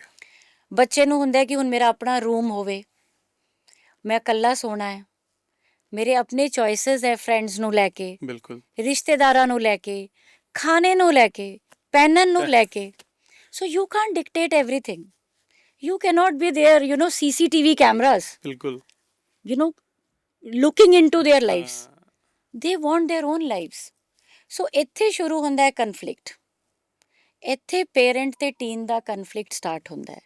ਅਗਰ ਅਸੀਂ ਨਹੀਂ ਸਮਝਾਂਗੇ ਕਿ ਇਹ ਜਿਹੜੀ ਇੰਡੀਪੈਂਡੈਂਸ ਆ ਰਹੀ ਹੈ, ਇਹ ਕੋਈ ਬਗਾਵਤ ਨਹੀਂ ਹੈ, ਇਹ ਪਾਰਟ ਆਫ ਗਰੋਇੰਗ ਅਪ ਹੈ। ਬਿਲਕੁਲ ਤੇ ਪੇਰੈਂਟਸ ਨੂੰ ਇਹ ਸਮਝਣਾ ਚਾਹੀਦਾ ਹੈ, independence is a welcome sign, not a bad sign. ਅੱਜ ਕੱਲ੍ਹ ਕਈ ਪੇਰੈਂਟਸ ਨੂੰ ਮੈਮ ਇਹ ਚੀਜ਼ ਲੱਗਦੀ ਹੈ ਕਿ ਬੱਚੇ ਜਿਹੜੇ ਨੇ ਉਹ ਸਮੇਂ ਤੋਂ ਪਹਿਲਾਂ ਜਵਾਨ ਹੋ ਰਹੇ ਨੇ, ਪੁਬਰਟੀ ਜਿਹੜੀ ਹੈ ਜਲਦੀ ਰੀਚ ਕਰ ਰਹੇ ਨੇ, ਤੇ ਕੀ ਇਹ ਚੀਜ਼ ਸੱਚ ਹੈ? ਜੇ ਹੈ ਤੇ ਕੀ ਰੀਜ਼ਨਸ ਨੇ ਇਹਦੇ? ਬਿਲਕੁਲ, ਇਹ ਅਕੇਲੇ ਪੇਰੈਂਟਸ ਨੂੰ ਨਹੀਂ ਕੰਸਰਨ ਕਰ ਰਿਹਾ, ਇਹ ਡਾਕਟਰਸ ਨੂੰ ਵੀ ਕੰਸਰਨ ਕਰ ਰਿਹਾ। ਕਿਉਂਕਿ ਪਿਛਲੇ ਕੁਝ ਦਹਾਕਿਆਂ 'ਚ ਆਪਾਂ ਇਹ ਦੇਖ ਰਹੇ ਹਾਂ ਕਿ ਪਿਊਬਰਟੀ ਦੀ ਏਜ ਘਟ ਰਹੀ ਹੈ। ਓਕੇ। ਹੁਣ ਇਹ ਕਿਉਂ ਨੇ, ਇਹਦੇ ਲਈ ਆਪਾਂ ਜੇ ਇੱਕ ਪਾਰਟਿਕੂਲਰ ਕਿਸੇ ਚੀਜ਼ ਨੂੰ ਪੁਆਇੰਟ ਕਰਾਂਗੇ ਤੇ ਇਟ ਇਜ਼ ਨਾਟ ਪੋਸੀਬਲ। ਠੀਕ ਹੈ। ਬਟ ਬਹੁਤ ਸਾਰੇ ਫੈਕਟਰਸ ਨੇ ਜਿਹੜੇ ਕੰਟਰੀਬਿਊਟ ਕਰ ਰਹੇ ਨੇ। ਇੱਕ ਹੈ ਜੰਕ ਫੂਡ। ਓਕੇ। ਉਹਦੇ ਨਾਲ ਵੱਧਦਾ ਮੋਟਾਪਾ, ਕਿਉਂਕਿ ਮੋਟਾਪਾ ਜਿਸ ਤਰ੍ਹਾਂ ਅਸੀਂ ਜਾਣਦੇ ਹਾਂ, ਇਹ ਬਾਡੀ ਦੇ ਵਿੱਚ ਬਹੁਤ ਜ਼ਿਆਦਾ ਹਾਰਮੋਨਲ ਚੇਂਜਸ ਲੈ ਕੇ ਆਉਂਦਾ। ਸੈਕਿੰਡ ਹੈਗਾ ਹੈ ਸੋਸ਼ਲ ਮੀਡੀਆ, ਕਿਉਂਕਿ ਜੋ ਅਸੀਂ ਦੇਖਦੇ ਹਾਂ ਉਹਦੇ ਨਾਲ ਸਾਡੇ ਹਾਰਮੋਨਲ ਸਿਸਟਮ 'ਤੇ, ਸਾਡੇ ਬ੍ਰੇਨ ਦੀ ਮੈਚੂਰੇਸ਼ਨ 'ਤੇ ਬਹੁਤ ਜ਼ਿਆਦਾ ਇੰਪੈਕਟ ਪੈਂਦਾ ਹੈ। ਔਰ ਬਹੁਤ ਸਾਰੇ ਅਦਰ ਐਨਵਾਇਰਮੈਂਟਲ ਫੈਕਟਰਸ ਨੇ ਜਿਹਦੇ ਕੇ ਵਿੱਚ ਅੱਜ ਕੱਲ੍ਹ ਪਲਾਸਟਿਕ ਪੋਲਿਊਸ਼ਨ ਨੂੰ ਵੀ ਸੋਚਿਆ ਜਾ ਰਿਹਾ। ਓਕੇ। ਇੱਥੇ ਪੇਰੈਂਟਸ ਲਈ ਇੱਕ ਪ੍ਰੀਕਾਸ਼ਨ ਮੈਂ ਜ਼ਰੂਰ ਕਵਾਂਗੀ ਕਿ ਆਪਣੇ ਘਰ ਦੇ ਵਿੱਚੋਂ ਜਿੰਨਾ ਪਲਾਸਟਿਕ ਤੁਸੀਂ ਘਟਾ ਸਕਦੇ ਹੋ, ਜਿਹੜਾ ਤੁਹਾਡੇ ਬੱਚੇ ਦੀ ਲਾਈਫ ਨੂੰ ਇੰਪੈਕਟ ਕਰ ਰਿਹਾ ਹੈ, ਅਸੀਂ ਕਰੀਏ। ਬਿਕੋਜ਼ ਪਲਾਸਟਿਕ ਔਰ ਪਲਾਸਟਿਕ ਦੇ ਰਿਲੇਟਡ ਪ੍ਰੋਡਕਟਸ ਦੇ ਵਿੱਚ ਥੈਲੇਟਸ ਹੁੰਦੇ ਆ ਜਿਹੜੇ ਕਿ ਐਂਡੋਕਰਾਈਨ ਡਿਸਰਪਟਰਸ ਨੇ। ਓਕੇ। ਐਂਡੋਕਰਾਈਨ ਮੀਨਸ ਹਾਰਮੋਨ ਨੂੰ ਡਿਸਰਪਟ ਕਰਦੇ ਆ। ਤੇ ਜਦੋਂ ਤੁਹਾਡਾ ਹਾਰਮੋਨ ਹੀ ਡਿਸਰਪਟ ਹੋ ਗਿਆ ਤੇ ਪਿਊਬਰਟੀ ਡੇਵੀਏਸ਼ਨ ਯਾਨੀ ਕਿ ਜਲਦੀ ਆਣਾ, ਲੇਟ ਆਣਾ, ਗਲਤ ਤਰੀਕੇ ਨਾਲ ਆਣਾ ਉਹ ਹੋ ਸਕਦਾ ਹੈ। ਸੋ ਆਈ ਥਿੰਕ ਇੱਕ ਜਿਹੜੀ ਚੀਜ਼ ਆਪਾਂ ਫੋਕਸ ਕਰ ਸਕਦੇ ਹਾਂ ਬੱਚੇ ਦੀ ਨਿਊਟ੍ਰੀਸ਼ਨ, ਓਕੇ। ਔਰ ਸੈਕੰਡ ਬੱਚੇ ਦੀ ਬਾਡੀ ਨੂੰ ਐਂਡੋਕਰਾਈਨ ਡਿਸਰਪਟਰਸ ਤੋਂ ਦੂਰ ਰੱਖੀਏ ਠੀਕ ਹੈ, ਜਿੰਨਾ ਜ਼ਿਆਦਾ ਹੋ ਸਕਦਾ ਹੈ।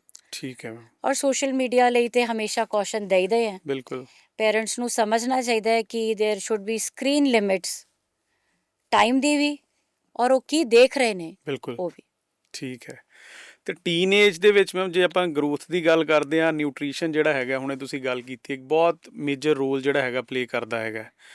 ਤੇ ਇਹਦੇ ਅਕੋਰਡਿੰਗ ਤੁਸੀਂ ਕੀ ਕਹਿਣਾ ਚਾਹੋਗੇ ਕਿ ਟੀਨੇਜਰਸ ਦੀ ਡਾਈਟ ਦੇ ਲਈ ਕਿਹੜੀਆਂ ਚੀਜ਼ਾਂ ਦਾ ਖਾਸ ਧਿਆਨ ਰੱਖਣ ਦੀ ਲੋੜ ਬਿਲਕੁਲ ਹੈ? ਪੰਜਾਬੀਆਂ ਤੋਂ ਬੈਟਰ ਡਾਈਟ ਬਾਰੇ ਸੋਚਣਾ, I think we are the best people. ਔਰ ਸਾਡਾ ਇੱਕ ਬੜਾ ਮੁਹਾਵਰਾ ਹੈ ਬਹੁਤ, ਜੈਸਾ ਅੰਨ ਵੈਸਾ ਮਨ। ਬਿਲਕੁਲ। ਪਰ ਮੈਂ ਇਹਨੂੰ ਐਡ ਕਰ ਦਿੰਨੀ ਹਾਂ ਕਿ ਜੈਸਾ ਅੰਨ ਵੈਸਾ ਮਨ ਔਰ ਵੈਸਾ ਹੀ ਤਨ। ਇਹ ਇੰਪੋਰਟੈਂਟ ਹੈ। ਬਿਲਕੁਲ। ਔਰ ਇਸ ਏਜ ਵਿੱਚ ਜਦੋਂ ਤੁਹਾਡੀ ਬਾਡੀ ਵਿਕਸਿਤ ਹੋ ਰਹੀ ਹੈ, ਮਾਈਂਡ ਵਿਕਸਿਤ ਹੋ ਰਿਹਾ ਹੈ, ਅਸੀਂ ਧਿਆਨ ਰੱਖਣਾ ਹੈ ਕਿ ਬੱਚੇ ਨੂੰ ਇੱਕ ਤੇ ਅੱਛੀ ਨਿਊਟ੍ਰੀਸ਼ਨ ਮਿਲੇ। ਹਾਂਜੀ। ਔਰ ਅੱਛੀ ਨਿਊਟ੍ਰੀਸ਼ਨ ਬਾਰੇ ਇੱਕ ਬੈਲੈਂਸ ਡਾਈਟ, ਉਹਦੇ ਵਿੱਚ ਪ੍ਰੋਟੀਨਸ ਦਾ ਬਹੁਤ ਅਹਿਮ ਰੋਲ ਹੈ ਕਿਉਂਕਿ ਬਾਡੀ ਵਿਕਸਿਤ ਹੋ ਰਹੀ ਹੈ, ਗਰੋ ਬਿਲਕੁਲ। ਕਰ ਰਹੀ ਹੈ। ਸੋ ਜਦੋਂ ਆਪਾਂ ਖਾਣੇ ਨੂੰ ਡਿਵਾਈਡ ਕਰਦੇ ਹਾਂ ਨਾ, ਤੇ 3 ਤਰ੍ਹਾਂ ਦੇ ਖਾਣੇ ਹੁੰਦੇ ਆ। One is go food, okay. ਜਿਹਦੇ ਨਾਲ ਅਸੀਂ ਤੁਰੇ ਫਿਰਦੇ ਹਾਂ, ਠੀਕ ਮੇਨਲੀ ਹੈ। Carbohydrates. Then there is a grow food, ਜਿਹਦੇ ਨਾਲ ਅਸੀਂ ਵੱਧਦੇ ਹਾਂ, that is protein. And there is a glow food, which is very, very important in this age group, adolescent. That is vitamins and minerals. ਉਹ ਸਾਨੂੰ ਕਿੱਥੋਂ ਮਿਲਣਗੇ? Vegetables and fruits. ਤੇ ਦੇਖ ਲਓ ਇਹਦੇ ਵਿੱਚ ਜੰਕ ਫੂਡ ਤੇ ਕਿਤੇ ਆਇਆ ਹੀ ਨਹੀਂ। ਬਿਲਕੁਲ ਬਿਲਕੁਲ। ਤੋ ਆਪਾਂ ਨੂੰ ਇਹੋ ਜਿਹੀ ਚੀਜ਼ਾਂ ਜਿਹੜੇ ਜੰਕ ਫੂਡ ਨੇ, એનર્ਜੀ ਡਰਿੰਕਸ ਹੈ, ਸ਼ੂਗਰ ਸਵੀਟਨਡ ਬੈਵਰੇਜ ਹੈ, ਜਿਵੇਂ ਆਪਾਂ ਆਮ ਰੀਅਲ ਜੂਸ ਜਾਂ ਕੋਈ ਵੀ ਲੈਂਦੇ ਆ, ਹਾਂਜੀ। ਲੋਕ ਸੋਚਦੇ ਆ ਕਿ ਰੀਅਲ ਨੇ। ਰੀਅਲ ਸਿਰਫ ਫਰੂਟ ਹੈ ਔਰ ਨੈਚੁਰਲ ਥਿੰਗਸ ਹੈ।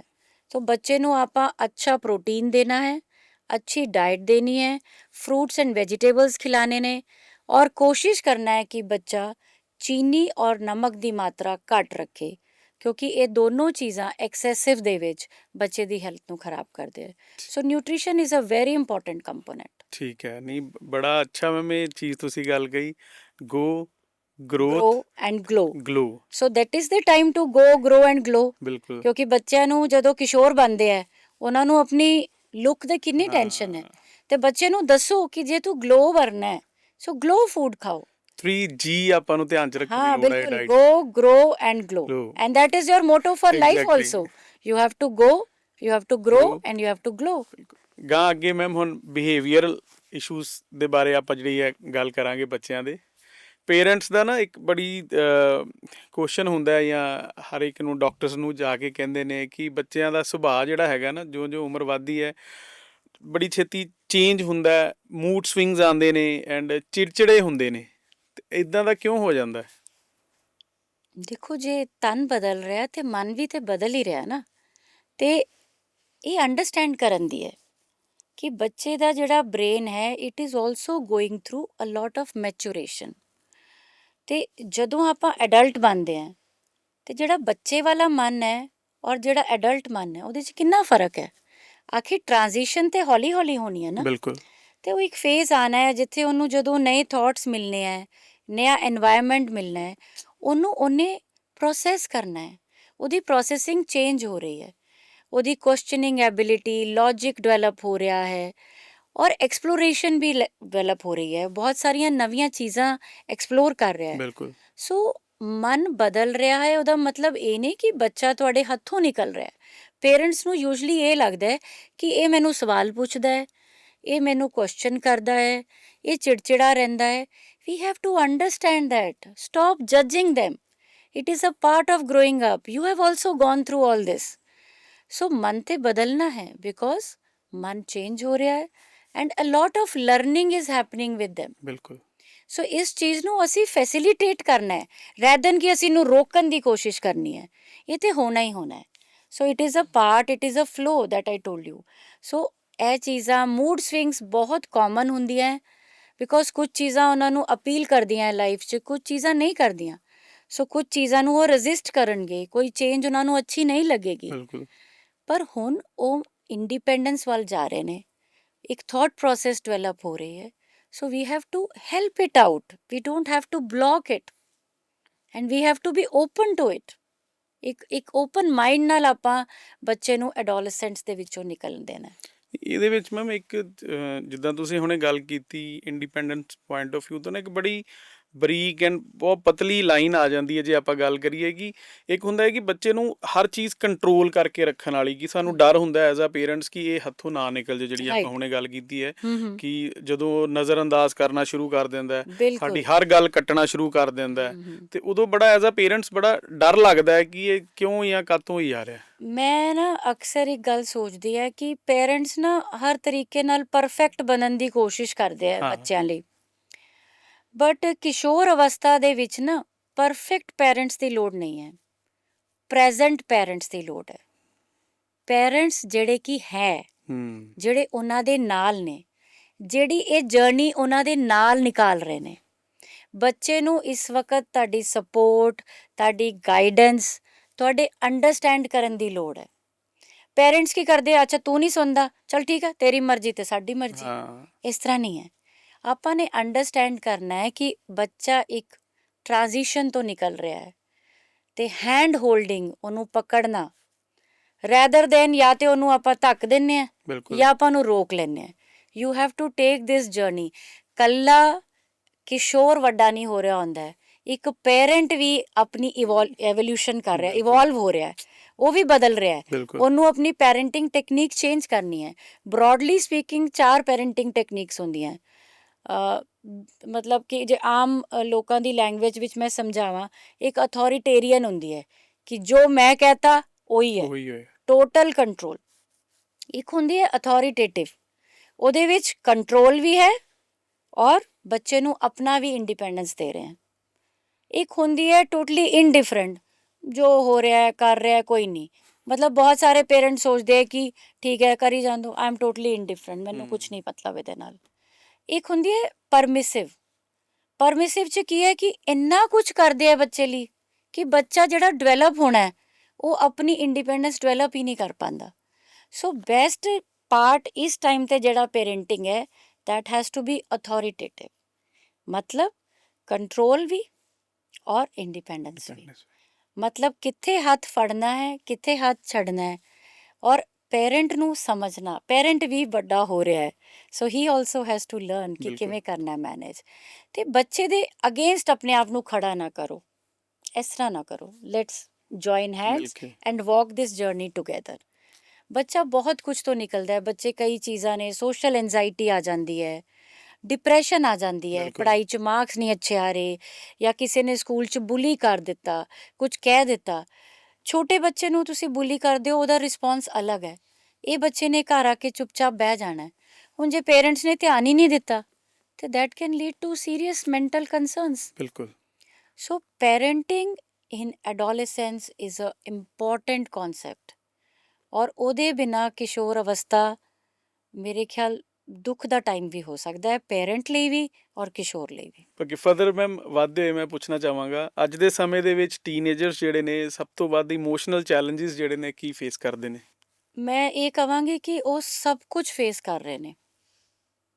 ਮਤਲਬ ਜੋ ਚੀਜ਼ਾਂ ਅਸੀਂ ਸੋਚਦੇ ਸੀ ਨਾ ਕਿ ਉਹ ਕਿਸ਼ੋਰ ਅਵਸਥਾ ਦਾ ਪਾਰਟ ਨਹੀਂ ਹੈ, ਹਾਂਜੀ ਅੱਜ ਕੱਲ੍ਹ ਸਭ ਤਰ੍ਹਾਂ ਦੇ ਇਸ਼ੂਜ਼, ਇਮੋਸ਼ਨਲ ਇਸ਼ੂਜ਼ ਆ ਰਹੇ ਨੇ, ਕਿਉਂਕਿ ਬੱਚੇ ਅੱਜ ਕੱਲ੍ਹ ਬਹੁਤ ਸਾਰੇ ਡਿਸਟਰੈਕਸ਼ਨ ਔਰ ਇੱਕ ਡਿਫਰੈਂਟ ਵਰਲਡ 'ਚ ਗਰੋ ਕਰ ਰਹੇ ਹੈ। ਅਗਰ ਮੈਂ ਆਪਣਾ ਸਮਾਂ ਦੇਖਾਂ ਔਰ ਹੁਣ ਆਪਣੇ ਬੱਚਿਆਂ ਦਾ ਸਮਾਂ ਦੇਖਾਂ, ਤਾਂ ਅੱਜ ਦਾ ਕਿਸ਼ੋਰ ਬਹੁਤ ਕੁਝ ਹੈਂਡਲ ਕਰ ਰਿਹਾ ਹੈ। ਸਕੂਲ ਸਮਾਰਟ ਹੋ ਗਏ ਹੈ, ਪੜ੍ਹਾਈਆਂ ਵਾਸਟ ਹੋ ਗਈਆਂ ਨੇ, ਬੱਚਿਆਂ ਕੋਲ ਟਾਈਮ ਘੱਟ ਹੈ ਕਿਉਂਕਿ ਸ਼ਾਮ ਦੇ ਰੁਝਾਨ ਵੀ ਵੱਧ ਗਏ ਨੇ, ਬਹੁਤ ਸਾਰੇ ਖੁੱਲ੍ਹੇ ਮੈਦਾਨ ਨਹੀਂ ਰਹਿ ਗਏ ਨੇ, ਫੈਮਲੀਜ਼ ਛੋਟੀਆਂ ਹੋ ਗਈਆਂ ਨੇ, ਜੰਕ ਫੂਡ ਆ ਗਿਆ ਹੈ, ਮੋਬਾਈਲ ਆ ਗਿਆ ਹੈ, ਡਿਸਟਰੈਕਸ਼ਨਸ ਵੱਧ ਗਈਆਂ ਨੇ। ਸੋ ਦੇ ਆਰ ਹੈਂਡਲਿੰਗ ਟੂ ਮੈਨੀ ਥਿੰਗਸ। ਮੈਂ ਅਗਰ ਕਹਾਂ ਨਾ ਤਾਂ ਉਹਨਾਂ ਦਾ ਹੱਥ ਹੀ ਨਹੀਂ, ਦਿਮਾਗ ਵੀ ਫੁੱਲ ਹੈ। ਦੈਨ ਇਸ ਉਮਰ ਦੇ ਵਿੱਚ ਬਾਡੀ ਇਮੇਜ ਇਸ਼ੂਜ਼ ਜੋ ਮੈਂ ਪਹਿਲਾਂ ਮੈਂਸ਼ਨ ਕੀਤੇ ਇੱਕ ਬਹੁਤ ਮੇਜਰ ਕੰਸਰਨ ਹੈ। ਪੀਅਰ ਇਨਫਲੂਐਂਸ, ਬਿਲਕੁਲ ਹੁਣ ਆਪਾਂ ਸਕੂਲ ਜਾ ਰਹੇ ਹਾਂ, ਉੱਥੇ ਹਰ ਤਰ੍ਹਾਂ ਦਾ ਬੱਚੇ ਹੈ। ਕੁਝ ਬੱਚੇ ਉਹਨਾਂ ਨੂੰ ਨਵੀਆਂ ਚੀਜ਼ਾਂ ਸਿਖਾਉਣ ਦੀ ਕੋਸ਼ਿਸ਼ ਕਰਦੇ ਹਨ, ਚੱਲ ਯਾਰ ਬੀਅਰ ਟਰਾਈ ਕਰ, ਹਾਂ ਸਿਗਰਟ ਪੀ ਕੇ ਦੇਖ, ਹਨਾ। ਆਪਾਂ ਪੌਨ ਦੇਖਦੇ ਹਾਂ, ਪੋਰਨੋਗ੍ਰਾਫੀ 'ਚ ਚਲੇ ਜਾਂਦੇ ਆ ਬੱਚੇ, ਇੰਟਰਨੈਟ ਗੇਮਿੰਗ 'ਚ ਚਲੇ ਜਾਂਦੇ ਆ। ਦੈਨ ਇਸ ਟਾਈਮ 'ਤੇ ਦੂਸਰੇ ਸੈਕਸ ਦੇ ਨਾਲ ਉਹਨਾਂ ਦਾ ਇਨਫਲੂਐਂਸ ਵਧਣਾ ਸ਼ੁਰੂ ਹੁੰਦਾ ਹੈ। It is all hormonal. So love affairs ਹੁੰਦੇ ਹੈ, ਬ੍ਰੇਕਅਪਸ ਹੁੰਦੇ ਹੈ, ਹਾਰਟਏਕਸ ਹੁੰਦੇ ਹੈ। ਐਂਡ ਅੱਜ ਕੱਲ੍ਹ ਤੇ ਬਹੁਤ ਕੁਛ ਨया ਹੈ, ਜੈਂਡਰ ਇਸ਼ੂਜ਼ ਆ ਜਾਂਦੇ ਹੈ, ਆਈਡੈਂਟਿਟੀ ਇਸ਼ੂਜ਼ ਆਉਂਦੇ ਹੈ। ਬਿਲਕੁਲ ਬੱਚਾ ਕਈ ਵਾਰੀ ਸਮਝ ਹੀ ਨਹੀਂ ਪਾਉਂਦਾ ਕਿ ਮੈਂ ਕੌਣ ਹਾਂ, ਮੈਂ ਕਿਉਂ ਹਾਂ, ਇਹ ਮੇਰੇ ਨਾਲ ਕਿਉਂ ਹੋ ਰਿਹਾ ਹੈ।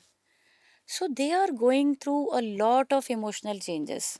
ਇਹਦੇ ਨਾਲ ਉਹਨਾਂ ਨੂੰ anxiety, depression, panic attacks, OCD, obsessive compulsive, ਕਿ ਇੱਕ ਚੀਜ਼ ਨੂੰ ਬਾਰ-ਬਾਰ ਕਰੀ ਜਾਣਾ, ਇਹ ਸਭ ਕੁਝ ਦੇਖਣਾ ਪੈ ਰਿਹਾ ਹੈ ਔਰ ਬੜਾ ਕਾਮਨ ਹੈ। ਔਰ ਸਕਰੀਨ ਐਡਿਕਸ਼ਨ ਤੇ ਬਹੁਤ ਹੀ ਜ਼ਿਆਦਾ ਕਾਮਨ ਹੋ ਚੁੱਕੀ ਹੈ ਅੱਜ ਕੱਲ੍ਹ।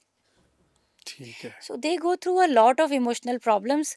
ਪੇਰੈਂਟਸ ਨੂੰ ਚਾਹੀਦਾ ਹੈ ਕਿ ਇਹਨਾਂ ਚੀਜ਼ਾਂ ਨੂੰ ਸਮਝਣ, ਤੇ ਹਰ ਚੀਜ਼ ਸਮਝਾਉਣ ਨਾਲ ਠੀਕ ਨਹੀਂ ਹੋਏਗੀ, ਬਿਲਕੁਲ ਡਾਕਟਰ ਕੋਲ ਜਾਣਾ ਵੀ ਜ਼ਰੂਰੀ ਹੈ। ਬਿਲਕੁਲ ਤਾਂ ਉਹ ਸਮਝਣ, ਜਦੋਂ ਉਹਨਾਂ ਨੂੰ ਲੱਗਦਾ ਹੈ ਕਿ ਕੁਝ ਇਸ ਤਰ੍ਹਾਂ ਦਾ ਹੋ ਰਿਹਾ ਹੈ ਜੋ ਨਾਰਮਲ ਨਹੀਂ ਹੈ, ਤੇ they should come to the doctor. ਤੇ ਜੇ ਮੈਂ ਗੱਲ ਕਰਦਾ ਮੈਮ, ਪੇਰੈਂਟਸ ਜਿਹੜੇ ਹੈਗੇ ਆ ਆਪਣੇ ਬੱਚਿਆਂ ਦੇ ਨਾਲ ਇੱਕ ਹੈਲਦੀ ਕਮਿਊਨੀਕੇਸ਼ਨ ਜਿਹੜਾ ਕਿੱਦਾਂ ਡਿਵੈਲਪ ਕਰ ਸਕਦੇ ਆ? ਬਿਲਕੁਲ, ਸਭ ਤੋਂ ਪਹਿਲਾਂ ਜਿਹੜਾ ਇੱਕ ਗੋਲਡਨ ਮੈਂ ਕਹਾਂਗੀ, ਇੱਕ ਮੈਂ ਦੇ ਸਕਦੀ ਉਹਨਾਂ ਨੂੰ ਗੋਲਡਨ ਵਰਡ, ਉਹ ਇਹ ਹੈ ਕਿ ਦੇ ਸ਼ੁੱਡ ਬੀ ਗੁੱਡ ਲਿਸਨਰਸ। ਪਹਿਲਾਂ ਆਪਣੇ ਕਿਸ਼ੋਰ ਨੂੰ ਸੁਣੋ, ਫਿਰ ਸਮਝੋ, ਫਿਰ ਡਿਸੀਜਨ ਲਓ। ਹੁੰਦਾ ਕੀ ਹੈ, ਡਿਸੀਜਨ ਸਭ ਤੋਂ ਪਹਿਲਾਂ ਆ ਜਾਂਦੀ ਹੈ, ਤੂੰ ਤੇ ਨਲਾਇਕ ਹੈ, ਤੂੰ ਤੇ ਸੁਣਦਾ ਹੀ ਨਹੀਂ, ਇਹ ਤੇ ਹੱਥ ਤੋਂ ਚਲਾ ਗਿਆ। ਨਹੀਂ, ਪਹਿਲਾਂ ਉਹਦੀ ਸੁਣੋ, ਉਹਦੀ ਸਮਝੋ, then make a decision and judge them. Never judge them directly. ਅਗਰ ਤੁਸੀਂ ਇਸ ਤਰ੍ਹਾਂ ਕਰ ਰਹੇ ਹੋ ਤੇ ਤੁਸੀਂ ਇੱਕ ਬਹੁਤ ਅੱਛੀ ਓਪਰਚੁਨਿਟੀ ਗਵਾ ਦਿੰਦੇ ਹੋ ਆਪਣੇ ਬੱਚੇ ਨੂੰ, ਆਪਣੇ ਕਿਸ਼ੋਰ ਨੂੰ ਸਮਝਣ ਦੇ ਲਈ। ਔਰ ਕਿਸ਼ੋਰ, ਟੀਨੇਜ, ਉਹ ਚਾਹੁੰਦੀ ਹੈ ਕਿ ਮੈਨੂੰ ਸਮਝਿਆ ਜਾਏ, ਮੈਨੂੰ ਸੁਣਿਆ ਜਾਏ। ਕਈ ਵਾਰੀ ਜਦੋਂ ਆਪਾਂ ਪਹਿਲਾਂ ਹੀ ਕਹਿ ਦਿੰਦੇ ਆ ਨਾ, ਕੀ ਪਤਾ ਉਹਨੇ ਤੁਹਾਡੇ ਨਾਲ ਕੀ ਸ਼ੇਅਰ ਕਰਨਾ ਸੀ। ਬਿਲਕੁਲ ਸੋ keep the channel of communication open. ਤੁਹਾਡੇ ਵਿੱਚ ਇਸ ਤਰ੍ਹਾਂ ਦਾ ਟਰਸਟ, ਇਸ ਤਰ੍ਹਾਂ ਦਾ ਬੌਂਡ ਹੋਣਾ ਚਾਹੀਦਾ ਹੈ ਕਿ ਤੁਹਾਡਾ ਕਿਸ਼ੋਰ ਤੁਹਾਡੇ ਨਾਲ ਆਪਣੀ ਜ਼ਿੰਦਗੀ ਦੀ ਹਰ ਗੱਲ ਡਿਸਕਸ ਕਰ ਸਕੇ। ਬਿਲਕੁਲ ਅਗਰ ਤੁਸੀਂ ਉਹ ਰਸਤਾ ਬਲੌਕ ਕਰ ਦਿੰਦੇ ਹੋ ਤੇ ਯਾਦ ਰੱਖੋ, ਨੁਕਸਾਨ ਉਹਨੂੰ ਹੋਏਗਾ ਪਰ ਨੁਕਸਾਨ ਤੁਹਾਨੂੰ ਲੱਗੇਗਾ। तो keep the channel open, communicate with them openly, heart to heart talk करो और ਉਹਦੀ ਸੁਣੋ। ਕੰਨ ਖੁੱਲੇ ਰੱਖੋ, ਦਿਮਾਗ ਓਪਨ ਰੱਖੋ ਔਰ ਮਨ ਸਾਫ਼ ਰੱਖੋ। ਕੋਈ ਡਿਸੀਜਨ ਲੈ ਕੇ ਨਾ ਚੱਲੋ ਕਿ ਇਹ ਤੇ ਜੀ ਬਈ ਪਿਛਲੀ ਵਾਰ ਸਾਲ ਮੈਥਸ 'ਚ ਫੇਲ ਹੋਇਆ ਤੇ ਹੁਣ ਇਹ ਬਸ ਇਹੀ ਕੰਮ ਰਹਿ ਗਿਆ ਇਹਨੂੰ ਤੇ ਬਸ TV ਦਿਖਾ ਲਓ, ਇਹਨੂੰ ਮੋਬਾਈਲ ਦਿਖਾ ਲਓ। Don't decide, just listen to what is going on with them. Be a good listener. The first thing, the golden word. ਠੀਕ ਹੈ ਮੈਮ। ਨਾਰਮਲੀ ਇੱਕ ਚੀਜ਼ ਓਬਜ਼ਰਵ ਵੀ ਕੀਤੀ ਹੈ ਮੈਮ, ਦੇਖਿਆ ਵੀ ਹੈ, ਬੱਚੀਆਂ ਦਾ ਪਿਆਰ ਫਾਦਰ ਦੇ ਨਾਲ ਜ਼ਿਆਦਾ ਹੁੰਦਾ ਹੈ ਤੇ ਬੇਟਿਆਂ ਦਾ ਪਿਆਰ ਜਿਹੜਾ ਉਹ ਮਾਂ ਦੇ ਨਾਲ ਜ਼ਿਆਦਾ ਹੁੰਦਾ ਹੈ। ਹਾਂ ਬਿਲਕੁਲ, ਆਈ ਥਿੰਕ ਨਹੀਂ, ਅਗਰ ਆਪਾਂ ਇੱਕ ਫੈਮਿਲੀ ਨੂੰ ਇਕੱਠਾ ਦੇਖੀਏ ਨਾ, ਹਾਂਜੀ ਤੇ ਸਾਈਕੋਲੋਜੀ ਵੀ ਇਹ ਕਹਿੰਦੀ ਹੈ ਕਿ ਬੱਚੇ ਪੇਰੈਂਟਸ ਨਾਲ ਬਹੁਤ ਜ਼ਿਆਦਾ ਰਿਲੇਟ ਕਰਨਾ ਚਾਹੁੰਦੇ ਆ। ਬਟ ਫॉर ਸਮ ਰੀਜ਼ਨਸ ਅੱਜ ਕੱਲ੍ਹ ਦੇ I will say high paced world ਹੈ, ਹਰ ਬੰਦਾ ਆਪਣੇ ਕੰਮ 'ਚ ਬਹੁਤ ਬਿਜ਼ੀ ਹੈ ਤੇ ਕਈ ਵਾਰੀ ਆਪਾਂ ਉਹ ਸਮਾਂ, ਇਹ ਨਹੀਂ ਹੈ ਕਿ ਅਸੀਂ ਬੈਠ ਕੇ ਗੱਲ ਹੀ ਕਰਨੀ ਹੈ, ਕਈ ਵਾਰੀ ਬੈਠਣਾ ਹੀ ਬਹੁਤ ਇੰਪੋਰਟੈਂਟ ਹੈ। ਬਿਲਕੁਲ ਉਹ ਜੇ ਆਪਾਂ ਆਰਡੀਨਰੀ ਫੈਮਲੀਜ਼ ਅੱਜ ਕੱਲ੍ਹ ਦੇਖੀਏ ਤੇ ਪੇਰੈਂਟਸ ਨੂੰ ਸੋਚਣਾ ਚਾਹੀਦਾ ਹੈ, ਕਦੇ ਬੈਠ ਕੇ ਸੋਚੋ ਕਿ ਤੁਸੀਂ ਆਪਣੇ ਬੱਚੇ ਨਾਲ ਕਿੰਨਾ ਟਾਈਮ ਸਪੈਂਡ ਕਰ ਰਹੇ ਹੋ। ਜਦੋਂ ਕਿ ਇਹ ਜਿਹੜਾ ਫੇਜ਼ ਹੈ, ਜਦੋਂ ਉਹਦੀ ਲਾਈਫ 'ਚ ਇੰਨਾ ਕੁਝ ਹੋ ਰਿਹਾ ਹੈ, ਉਹਦੀ ਬਾਡੀ 'ਚ ਇੰਨਾ ਕੁਝ ਹੋ ਰਿਹਾ ਹੈ, ਉਹਦੇ ਸਕੂਲ 'ਚ ਕਿੰਨਾ ਕੁਝ ਚੇਂਜ ਹੋ ਰਿਹਾ ਹੈ, ਉਹਦੇ ਫਰੈਂਡਸ ਚੇਂਜ ਹੋ ਰਿਹਾ ਹੈ, ਬਿਲਕੁਲ ਆਪਾਂ ਕੋਲ ਟਾਈਮ ਨਹੀਂ ਉਦੋਂ ਸੁਣਨ ਲਈ। ਸੋ ਉਹ ਡਿਸਟੈਂਸ ਕਦੋਂ ਬਣਦਾ ਹੈ, ਜਦੋਂ ਆਪਾਂ ਟਾਈਮ ਨਹੀਂ ਦੇ ਰਹੇ, ਜਦੋਂ ਆਪਾਂ ਨਾਲ ਨਹੀਂ ਬੈਠ ਰਹੇ। ਤੇ ਸਾਡੇ ਇੱਕ ਨਾ ਬੜੇ ਸੀਨੀਅਰ ਪੀਡੀਆਟ੍ਰੀਸ਼ੀਅਨ ਨੇ, ਡਾਕਟਰ ਟੁਟੇਜਾ ਸਰ, ਓਕੇ, ਔਰ ਐਡੋਲੈਸੈਂਟਸ ਵਿੱਚ ਉਹਨਾਂ ਨੇ ਬਹੁਤ ਕੰਮ ਕੀਤਾ ਹੈ। ਉਹਨਾਂ ਦਾ ਇੱਕ ਟੈਗ ਲਾਈਨ ਹੈ, बातें गिरा देती हैं फासलों की दीवारें। ਇਹ ਯਾਦ ਰੱਖਣਾ ਹਮੇਸ਼ਾ। ਜੇ ਤੁਸੀਂ ਬੈਠੋਗੇ, ਤੁਸੀਂ ਗੱਲ ਕਰੋਗੇ ਤੇ ਫਾਸਲਾ ਜਿੰਨਾ ਮਰਜ਼ੀ ਹੋਏ, ਉਹ ਪੇਰੈਂਟ ਚਾਈਲਡ ਡਿਸਟੈਂਸ ਉਹ ਬਿਲਕੁਲ ਇੱਥੇ ਆ ਜਾਏਗਾ। Okay. ਤੁਹਾਨੂੰ ਲੱਗੇਗਾ ਹੀ ਨਹੀਂ ਕਿ ਤੁਹਾਡੇ ਬੱਚੇ ਨੇ ਤੁਹਾਨੂੰ ਕੁਝ ਦੱਸਿਆ ਹੀ ਨਹੀਂ। ਔਰ ਬਿਲੀਵ ਕਰੋ, ਬਹੁਤ ਸਾਰੇ ਫੈਮਲੀਜ਼ ਵਿੱਚ ਕਿਸ਼ੋਰ ਆਪਣੇ ਬਾਪ ਨਾਲ, ਮਾਂ ਨਾਲ ਦਿਲ ਖੋਲ ਕੇ ਗੱਲ ਕਰ ਹੀ ਨਹੀਂ ਪਾ ਰਹੇ, ਕਿਉਂਕਿ ਪਹਿਲਾਂ ਹੀ ਇੱਕ ਫਤਵਾ ਜਿਹਾ ਆ ਜਾਂਦਾ ਹੈ ਸਹੀ ਗੱਲ। ਕਿ ਤੂੰ ਤਾਂ ਪੜ੍ਹਨਾ ਹੀ ਨਹੀਂ, ਇਹਨੂੰ ਤਾਂ ਹਟਾ ਲਓ ਸਕੂਲੋਂ, ਇਹ ਤੇ ਇਹੀ ਹੈ, ਇਹਦੇ ਤੇ ਯਾਰ ਵੇਖੇ ਤੁਸੀਂ ਕਿਹੋ ਜਿਹੇ ਹੈ। ਤੁਸੀਂ ਅੰਡਰਸਟੈਂਡ ਤੇ ਕਰੋ। So be open to all this, whether you are a mother or a father, you have a son or a daughter. ਜਦੋਂ ਤੱਕ ਆਪਾਂ ਚੈਨਲ ਆਫ ਕਮਿਊਨੀਕੇਸ਼ਨ ਓਪਨ ਨਹੀਂ ਰੱਖਾਂਗੇ ਤੇ ਅਸੀਂ ਕਿਤੇ ਪਹੁੰਚਾਂਗੇ ਨਹੀਂ, ਨਾ ਬਿਲਕੁਲ। ਸਾਡਾ ਬੱਚਾ ਪਹੁੰਚੇਗਾ। ਓਕੇ ਫਾਦਰ ਮੈਮ, ਥੋੜੀ ਜੀ ਸੋਸ਼ਲ ਮੀਡੀਆ ਦੇ ਪੁਆਇੰਟ ਆਫ View ਤੇ ਗੱਲ ਪੁੱਛਣਾ ਚਾਹਾਂਗਾ। ਸੋਸ਼ਲ ਮੀਡੀਆ ਜਿਹੜਾ ਹੈਗਾ ਉਹ ਟੀਨੇਜ ਦੇ ਕੌਨਫੀਡੈਂਸ ਜਾਂ ਸੈਲਫ ਸਟੀਮ ਨੂੰ ਕਿਵੇਂ ਇਫੈਕਟ ਕਰਦਾ? ਦੋਨੋਂ ਇਫੈਕਟ ਕਰ ਸਕਦਾ ਹੈ, ਪੋਜ਼ਿਟਿਵ ਵੀ ਨੈਗੇਟਿਵ ਵੀ। ਮੈਂ ਤੁਹਾਨੂੰ ਪਹਿਲਾਂ ਹੀ ਕਿਹਾ ਕਿ ਮੋਬਾਈਲ ਖਰਾਬ ਨਹੀਂ ਹੈ, ਮੋਬਾਈਲ ਨੂੰ ਅਸੀਂ ਕਿਸ ਤਰ੍ਹਾਂ ਔਰ ਕਿੰਨਾ ਯੂਜ਼ ਕਰ ਰਹੇ ਹਾਂ ਉਹ ਡਿਸਾਈਡ ਕਰਦਾ ਹੈ। ਬਿਲਕੁਲ। ਸੋ ਅਗਰ ਸੋਸ਼ਲ ਮੀਡੀਆ ਦੇ ਵਿੱਚ ਤੁਸੀਂ ਕਿਸੇ ਇੱਕ ਅੱਛੇ ਲੀਡਰ ਜਾਂ ਇੱਕ ਯੰਗ ਐਂਟਰਪ੍ਰੇਨੋਰ ਨੂੰ ਦੇਖ ਕੇ ਇੰਸਪਾਇਰ ਹੋ ਰਹੇ ਹੋ, ਤੁਸੀਂ ਆਪਣੀ ਹਾਇਰ ਐਜੂਕੇਸ਼ਨ ਲਈ ਕੋਈ ਰਸਤਾ ਲੱਭ ਰਹੇ ਹੋ, ਕੋਈ ਸਕਾਲਰਸ਼ਿਪਸ ਲੱਭ ਰਹੇ ਹੋ, ਐਂਡ ਜਾਂ ਕੋਈ ਵੇ ਆਫ ਲਾਈਫ ਸਿੱਖ ਰਹੇ ਹੋ, ਇਟ ਇਜ਼ ਵੈਰੀ ਗੁੱਡ। ਹੋ ਸਕਦਾ ਹੈ ਕਿ ਤੁਸੀਂ ਇੱਕ ਫਿਟਨੈਸ ਆਈਕਨ ਨੂੰ ਦੇਖ ਕੇ ਡਿਸਾਈਡ ਕਰੋ ਕਿ ਮੈਂ ਸਪੋਰਟਸ ਵੱਲ ਜਾਣਾ ਹੈ, ਮੈਂ ਬਿਲਕੁਲ। ਆਪਣੀ ਬਾਡੀ ਦਾ ਧਿਆਨ ਰੱਖਣਾ ਹੈ, that is a positive thing. ਬਿਲਕੁਲ। ਬਟ ਜੇ ਅਸੀਂ ਸੋਚ ਕੇ ਇਹ ਦੇਖ ਲਈਏ ਕਿ ਮੇਰੀ ਬਾਡੀ ਇਸ ਤਰ੍ਹਾਂ ਦੀ ਕਿਉਂ ਨਹੀਂ ਹੈ, ਆਪਾਂ ਡਿਪਰੈਸ਼ਨ 'ਚ ਚਲੇ ਜਾਈਏ, ਆਪਾਂ ਨੂੰ ਐਂਜ਼ਾਈਟੀ ਹੋਣ ਲੱਗ ਜਾਏ ਕਿ ਇਹ ਤੇ 6 ਪੈਕਸ ਐਬਡੋਮਨ ਵਾਲੇ ਲੋਕ ਜਿਹੜੇ ਆ ਉਹੀ ਬੜੇ ਹਿੱਟ ਹੁੰਦੇ ਆ, ਬਿਲਕੁਲ। ਹੈ ਨਾ, ਮੈਂ ਤੇ ਕੁਝ ਵੀ ਨਹੀਂ ਕਰ ਪਾ ਰਿਹਾ ਜ਼ਿੰਦਗੀ 'ਚ। ਸੋਸ਼ਲ ਮੀਡੀਆ ਨੂੰ ਗਲਤ ਨਹੀਂ ਠਹਿਰਾਇਆ ਜਾ ਸਕਦਾ। ਆਪਾਂ ਸੋਸ਼ਲ ਮੀਡੀਆ ਨਾਲ ਮੋਟੀਵੇਟ ਵੀ ਹੋ ਸਕਦੇ ਹਾਂ, ਕੌਨਫੀਡੈਂਟ ਵੀ ਹੋ ਸਕਦੇ ਹਾਂ, ਸਕਸੈਸਫੁਲ ਵੀ ਹੋ ਸਕਦੇ ਹਾਂ। ਔਰ ਇੱਕ ਮੀਡੀਅਮ ਹੈ ਜਿਹਨੂੰ ਅਸੀਂ ਅੱਛੀ ਚੀਜ਼ਾਂ ਲਈ ਵੀ ਯੂਜ਼ ਕਰ ਸਕਦੇ ਹਾਂ। ਬਟ ਕਿਉਂਕਿ ਕਿਸ਼ੋਰ ਦਾ ਮਨ ਚੰਚਲ ਹੈ, ਬਿਲਕੁਲ। ਵਿਚਲਿਤ ਹੋ ਜਾਂਦਾ ਹੈ ਤੇ ਇਫੈਕਟ ਹੋ ਜਾਂਦਾ ਹੈ, ਇੰਪ੍ਰੈਸ ਹੋ ਸਕਦਾ ਹੈ, ਡਿਪਰੈਸ ਵੀ ਹੋ ਸਕਦਾ ਹੈ। ਸੋ ਇਹ ਬੱਚੇ ਦੇ ਉੱਤੇ ਹੈ, ਬੱਚੇ ਦਾ ਕੌਨਫੀਡੈਂਸ ਲੈਵਲ ਕਿੱਥੇ ਜਾਂਦਾ ਹੈ। ਬਟ ਕੁਝ ਚੀਜ਼ਾਂ ਨੈਗੇਟਿਵ ਨੇ, ਜਿਵੇਂ ਪੋਰਨੋਗ੍ਰਾਫੀ ਹੈ। ਕਿਸ਼ੋਰ ਅਵਸਥਾ ਦੇ ਵਿੱਚ ਹਾਰਮੋਨ ਦੇ ਇਨਫਲੂਐਂਸ ਦੇ ਅੰਡਰ ਬੱਚੇ ਪੌਰਨ ਦੇਖਣਾ ਸ਼ੁਰੂ ਕਰ ਦਿੰਦੇ ਹੈ। ਕਿਸ਼ੋਰ ਆਂਦੇ ਆਂਦੇ ਉਹਦੇ ਨਾਲ ਕੁਝ ਸਬਸਟੈਂਸ ਅਬਿਊਜ਼ ਯੂਜ਼ ਹੋ ਸਕਦਾ ਹੈ, ਐਲਕੋਹਲ ਐਡਿਕਸ਼ਨ ਸਟਾਰਟ ਹੋ ਸਕਦੀ ਹੈ, ਸਮੋਕਿੰਗ ਯੂਜ਼ ਹੋ ਸਕਦੀ ਹੈ, ਦੈਨ ਸਬਸਟੈਂਸ ਹੋਰ ਵੀ ਬਹੁਤ ਤਰ੍ਹਾਂ ਦੇ ਨਸ਼ੇ ਨੇ ਜਿਹੜੇ ਬੱਚੇ ਕਰ ਸਕਦੇ ਅੰਡਰ ਪੀਅਰ ਪ੍ਰੈਸ਼ਰ। ਬਿਲਕੁਲ। ਸੋ ਸੋਸ਼ਲ ਮੀਡੀਆ ਨੂੰ ਅਸੀਂ ਟੋਟਲੀ ਗਲਤ ਨਹੀਂ ਠਹਿਰਾ ਸਕਦੇ, ਉਹਦੇ ਪੋਜ਼ਿਟਿਵ ਇੰਪੈਕਟਸ ਵੀ ਹੋ ਸਕਦੇ ਔਰ ਨੈਗੇਟਿਵ ਵੀ। ਉਹ ਬਹੁਤ ਕੁਝ ਡਿਪੈਂਡ ਕਰੇਗਾ ਪੈਰੈਂਟਿੰਗ 'ਤੇ, ਔਰ ਉਸ ਨੂੰ ਕਿਸ ਤਰ੍ਹਾਂ ਦੀ ਸੁਪਰਵਿਜ਼ਨ ਔਰ ਗਾਈਡੈਂਸ ਮਿਲੀ ਹੈ ਉਹਦੇ ਉੱਤੇ ਵੀ ਡਿਪੈਂਡ ਕਰੇਗਾ। ਬਿਲਕੁਲ। ਫਰਦਰ ਮੈਮ, ਅੱਗੇ ਵਧਦੇ ਹੋਏ ਮੈਂਟਲ ਹੈਲਥ ਦੇ ਬਾਰੇ ਆਪਾਂ ਗੱਲ ਕਰਾਂਗੇ।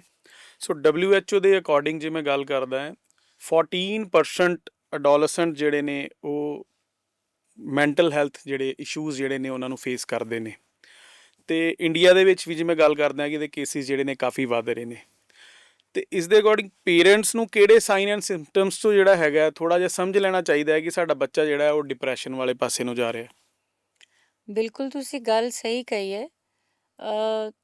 ਕੁਝ ਜ਼ਿਆਦਾ ਦੇਰ ਨਹੀਂ ਹੋਈ ਹੈ, ਇੱਕ ਵਾਕਿਆ ਤੁਸੀਂ ਸੁਣਿਆ ਹੋਣਾ ਹੈ, ਟੀਵੀ 'ਤੇ ਬਹੁਤ ਹਾਈਲਾਈਟ ਹੋਇਆ ਮੀਡੀਆ 'ਚ। ਗਾਜ਼ੀਆਬਾਦ 3 ਸਿਸਟਰਸ ਨੇ ਸੁਸਾਈਡ ਕੀਤਾ। ਹਾਂਜੀ। They were addicted to the phone, to Korean dramas, and ਕਿਉਂਕਿ ਉਹਨਾਂ ਤੋਂ ਫੋਨ ਛੀਨ ਲਿਆ ਗਿਆ ਤੇ ਉਹਨਾਂ ਨੇ ਸੁਸਾਈਡ ਕਰ ਲਿਆ। ਐਂਡ ਦੇ ਵਰ ਹਾਰਡਲੀ ਟੀਨੇਜਰਸ, 10, 12 ਤੇ 14 ਸਾਲ ਦੇ ਬੱਚੇ। ਇਹ ਇੱਕ ਮੈਨੂੰ ਲੱਗਦਾ ਹੈ ਕਿ it was like an alarm, but ਇਹ ਰੋਜ਼ ਹੋ ਰਿਹਾ ਹੈ। ਹੁਣ ਤੁਸੀਂ ਮੈਨੂੰ ਪੁੱਛ ਰਹੇ ਹੋ ਕਿਉਂ ਹੋ ਰਿਹਾ? ਇਸ ਕਰਕੇ ਹੋ ਰਿਹਾ ਹੈ ਕਿਉਂਕਿ ਇੱਕ ਤੇ ਦਿਮਾਗ ਮੈਚਿਓਰ ਹੋ ਰਿਹਾ ਹੈ, ਮੈਚਿਓਰ ਹੋ ਨਹੀਂ ਗਿਆ, it is in a transition phase. ਔਰ ਉਹਦੇ ਉੱਤੇ ਤੁਸੀਂ ਇਹ ਦੇਖ ਰਹੇ ਹੋ ਕਿ ਪ੍ਰੈਸ਼ਰਸ ਕਿੰਨੇ ਆ। ਹੁਣ ਸਡਨਲੀ ਬੱਚਾ 5ਵੀਂ 6ਵੀਂ ਤੱਕ ਤੇ ਪੇਰੈਂਟਸ ਨੂੰ ਵੀ ਲੱਗਦਾ ਹੈ ਕਿ ਠੀਕ ਹੈ, ਪੜ੍ਹਾਈ ਠੀਕ ਹੈ ਜੀ। ਬਿਲਕੁਲ। ਹੁਣ ਕੰਪੀਟੀਸ਼ਨ ਆ ਜਾਂਦਾ ਹੈ, ਅਗਲੇ ਇੱਕ ਰੈਟ ਰੇਸ ਦਾ ਹਿੱਸਾ ਬਣਨਾ ਹੈ। ਕਾਉਂਸਲਿੰਗ ਸੈਸ਼ਨਸ ਹੋ ਰਹੇ ਹੈ, ਕਿਤੇ ਨਾ ਕਿਤੇ ਟਿਊਸ਼ਨਸ ਪੜ੍ਹਨ ਜਾ ਰਹੇ ਹੈ, ਕੋਚਿੰਗ ਲੈ ਰਹੇ ਹੈ, ਸਾਰਾ ਦਿਨ ਬੱਚੇ ਦਾ ਪੜ੍ਹਾਈ ਦੇ ਵਿੱਚ ਨਿਕਲ ਰਿਹਾ ਹੈ। There is a pressure to excel. ਉਸ ਤੋਂ ਨਾਲ ਕਿੰਨੀਆਂ ਸਾਰੀਆਂ ਨਈ ਡਿਸਟਰੈਕਸ਼ਨਸ ਹੈ, ਜਿਵੇਂ ਮੈਂ ਹੁਣੇ ਤੁਹਾਨੂੰ ਗਿਣਾਇਆ, ਸਬਸਟੈਂਸ ਅਬਿਊਜ਼ ਹੈ, ਸੋਸ਼ਲ ਮੀਡੀਆ ਹੈ, ਫਰੈਂਡ ਸਰਕਲ ਹੈ, ਬਿਲਕੁਲ। ਲਵ ਅਫੇਅਰਸ ਨੇ, ਹੈਂਡਲਿੰਗ ਟੂ ਮੈਨੀ ਥਿੰਗਸ। ਤੇ ਇਕੱਲਾ ਡਿਪਰੈਸ ਹੀ ਨਹੀਂ ਹੁੰਦੇ, ਐਨਜ਼ਾਈਟੀ ਡਿਵੈਲਪ ਹੋ ਜਾਂਦੀ ਹੈ, ਪਰਸਨੈਲਿਟੀ ਡਿਸਆਰਡਰਸ ਹੋ ਜਾਂਦੇ ਹੈ, ਸੋਸ਼ਲ ਐਨਜ਼ਾਈਟੀ ਹੋ ਜਾਂਦੀ ਹੈ, ਕਿਤੇ ਜਾ ਨਹੀਂ ਸਕਦੇ ਬਾਹਰ, ਘਰੇ ਦਬਕ ਕੇ ਬੈਠੇ ਰਹਿੰਦੇ ਹੈ। ਪੇਰੈਂਟਸ ਨੂੰ ਅਗਰ ਉਹਨਾਂ ਦੇ ਰੂਟੀਨ ਦੇ ਵਿੱਚ ਕੋਈ ਵੀ ਚੇਂਜ ਦਿਖ ਰਹੀ ਹੈ, ਬਹੁਤ ਜ਼ਿਆਦਾ ਖੁਸ਼ ਰਹਿਣਾ ਸ਼ੁਰੂ ਹੋ ਗਿਆ ਹੈ, ਬਹੁਤ ਜ਼ਿਆਦਾ ਚੁੱਪ ਰਹਿਣਾ ਸ਼ੁਰੂ ਹੋ ਗਿਆ ਹੈ, ਬਾਥਰੂਮ 'ਚ ਜ਼ਿਆਦਾ ਟਾਈਮ ਸਪੈਂਡ ਕਰ ਰਿਹਾ ਹੈ, ਹਰ ਚੀਜ਼ ਓਬਜ਼ਰਵ ਕਰੋ ਜਿਹੜੀ ਤੁਹਾਨੂੰ ਲੱਗਦੀ ਹੈ ਉਹਦੇ ਰੂਟੀਨ ਤੋਂ ਅਲੱਗ ਹੈ। ਬਾਥਰੂਮ 'ਚ ਬਹੁਤ ਜ਼ਿਆਦਾ ਟਾਈਮ ਲਗਾ ਰਿਹਾ ਹੈ, ਹੀ ਮੇ ਬੀ ਸਮੋਕਿੰਗ ਇਨਸਾਈਡ, ਜਾਂ ਕੁਝ ਹੋਰ ਕਰ ਰਿਹਾ ਹੋਏਗਾ, ਫੋਨ ਅੰਦਰ ਲੈ ਕੇ ਜਾ ਰਿਹਾ ਹੈ, ਬਾਰ-ਬਾਰ ਜਾ ਰਿਹਾ ਹੈ, ਕਿਸੇ ਨਾਲ ਬਾਰ-ਬਾਰ ਗੱਲ ਕਰ ਰਿਹਾ ਹੈ, ਘਬਰਾਇਆ ਹੋਇਆ ਹੈ, ਚੁੱਪਚਾਪ ਬੈਠਾ ਹੈ, ਖਾਣਾ ਨਹੀਂ ਖਾ ਰਿਹਾ, ਬਿਲਕੁਲ। ਆਪਣਾ ਰੂਟੀਨ ਛੱਡਤਾ ਹੈ, ਕਾਲਜ ਨਹੀਂ ਜਾ ਰਿਹਾ, ਸਕੂਲ ਨਹੀਂ ਜਾ ਰਿਹਾ, ਫਰੈਂਡਸ ਨਾਲ ਗੱਲਾਂ ਨਹੀਂ ਕਰ ਰਿਹਾ। These are all red flag sinus. ਔਰ ਆਪਾਂ ਨੂੰ ਇਹ ਚੀਜ਼ਾਂ ਬਹੁਤ ਅਰਲੀ ਪਛਾਣਨੀ ਹੈ, ਕਿਉਂਕਿ ਦੇਰ ਹੋ ਜਾਂਦੀ।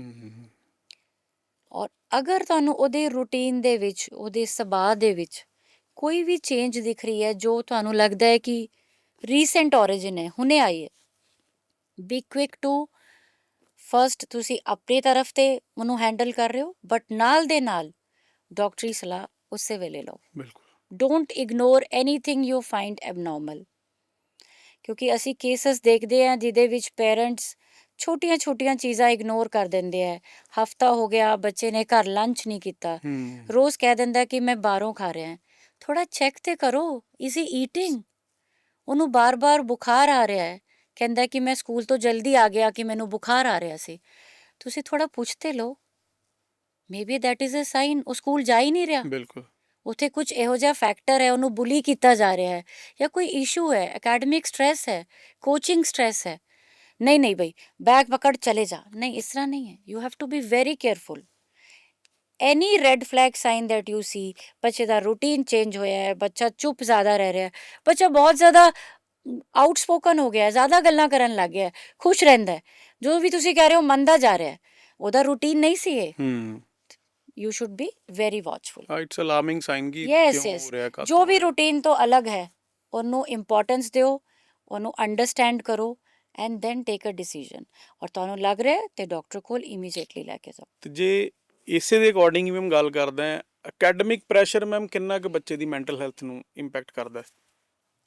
ਦੇਖੋ, ਸਟ੍ਰੈਸ ਦੇ ਨਾ ਦੋ ਕੰਪੋਨੈਂਟਸ ਹੁੰਦੇ ਆ। ਇੱਕ ਹੈਲਦੀ ਸਟ੍ਰੈਸ ਹੁੰਦੀ ਹੈ। ਹੈਲਦੀ ਸਟ੍ਰੈਸ ਇਹ ਹੈ ਕਿ ਜਿਵੇਂ ਸਭ ਨੂੰ ਹੁੰਦੀ ਹੈ, ਐਡਲਟਸ ਨੂੰ ਵੀ ਹੁੰਦੀ ਹੈ ਕਿ ਅਸੀਂ ਜ਼ਿੰਦਗੀ 'ਚ ਕੁਝ ਕਰਨਾ ਹੈ, ਸਕਸੈਸਫੁਲ ਹੋਣਾ ਹੈ, ਉਸਕੇ ਲਈ ਆਪਾਂ ਕੰਮ ਕਰਦੇ ਹਾਂ, ਸਵੇਰੇ ਜਲਦੀ ਉੱਠਦੇ ਹਾਂ।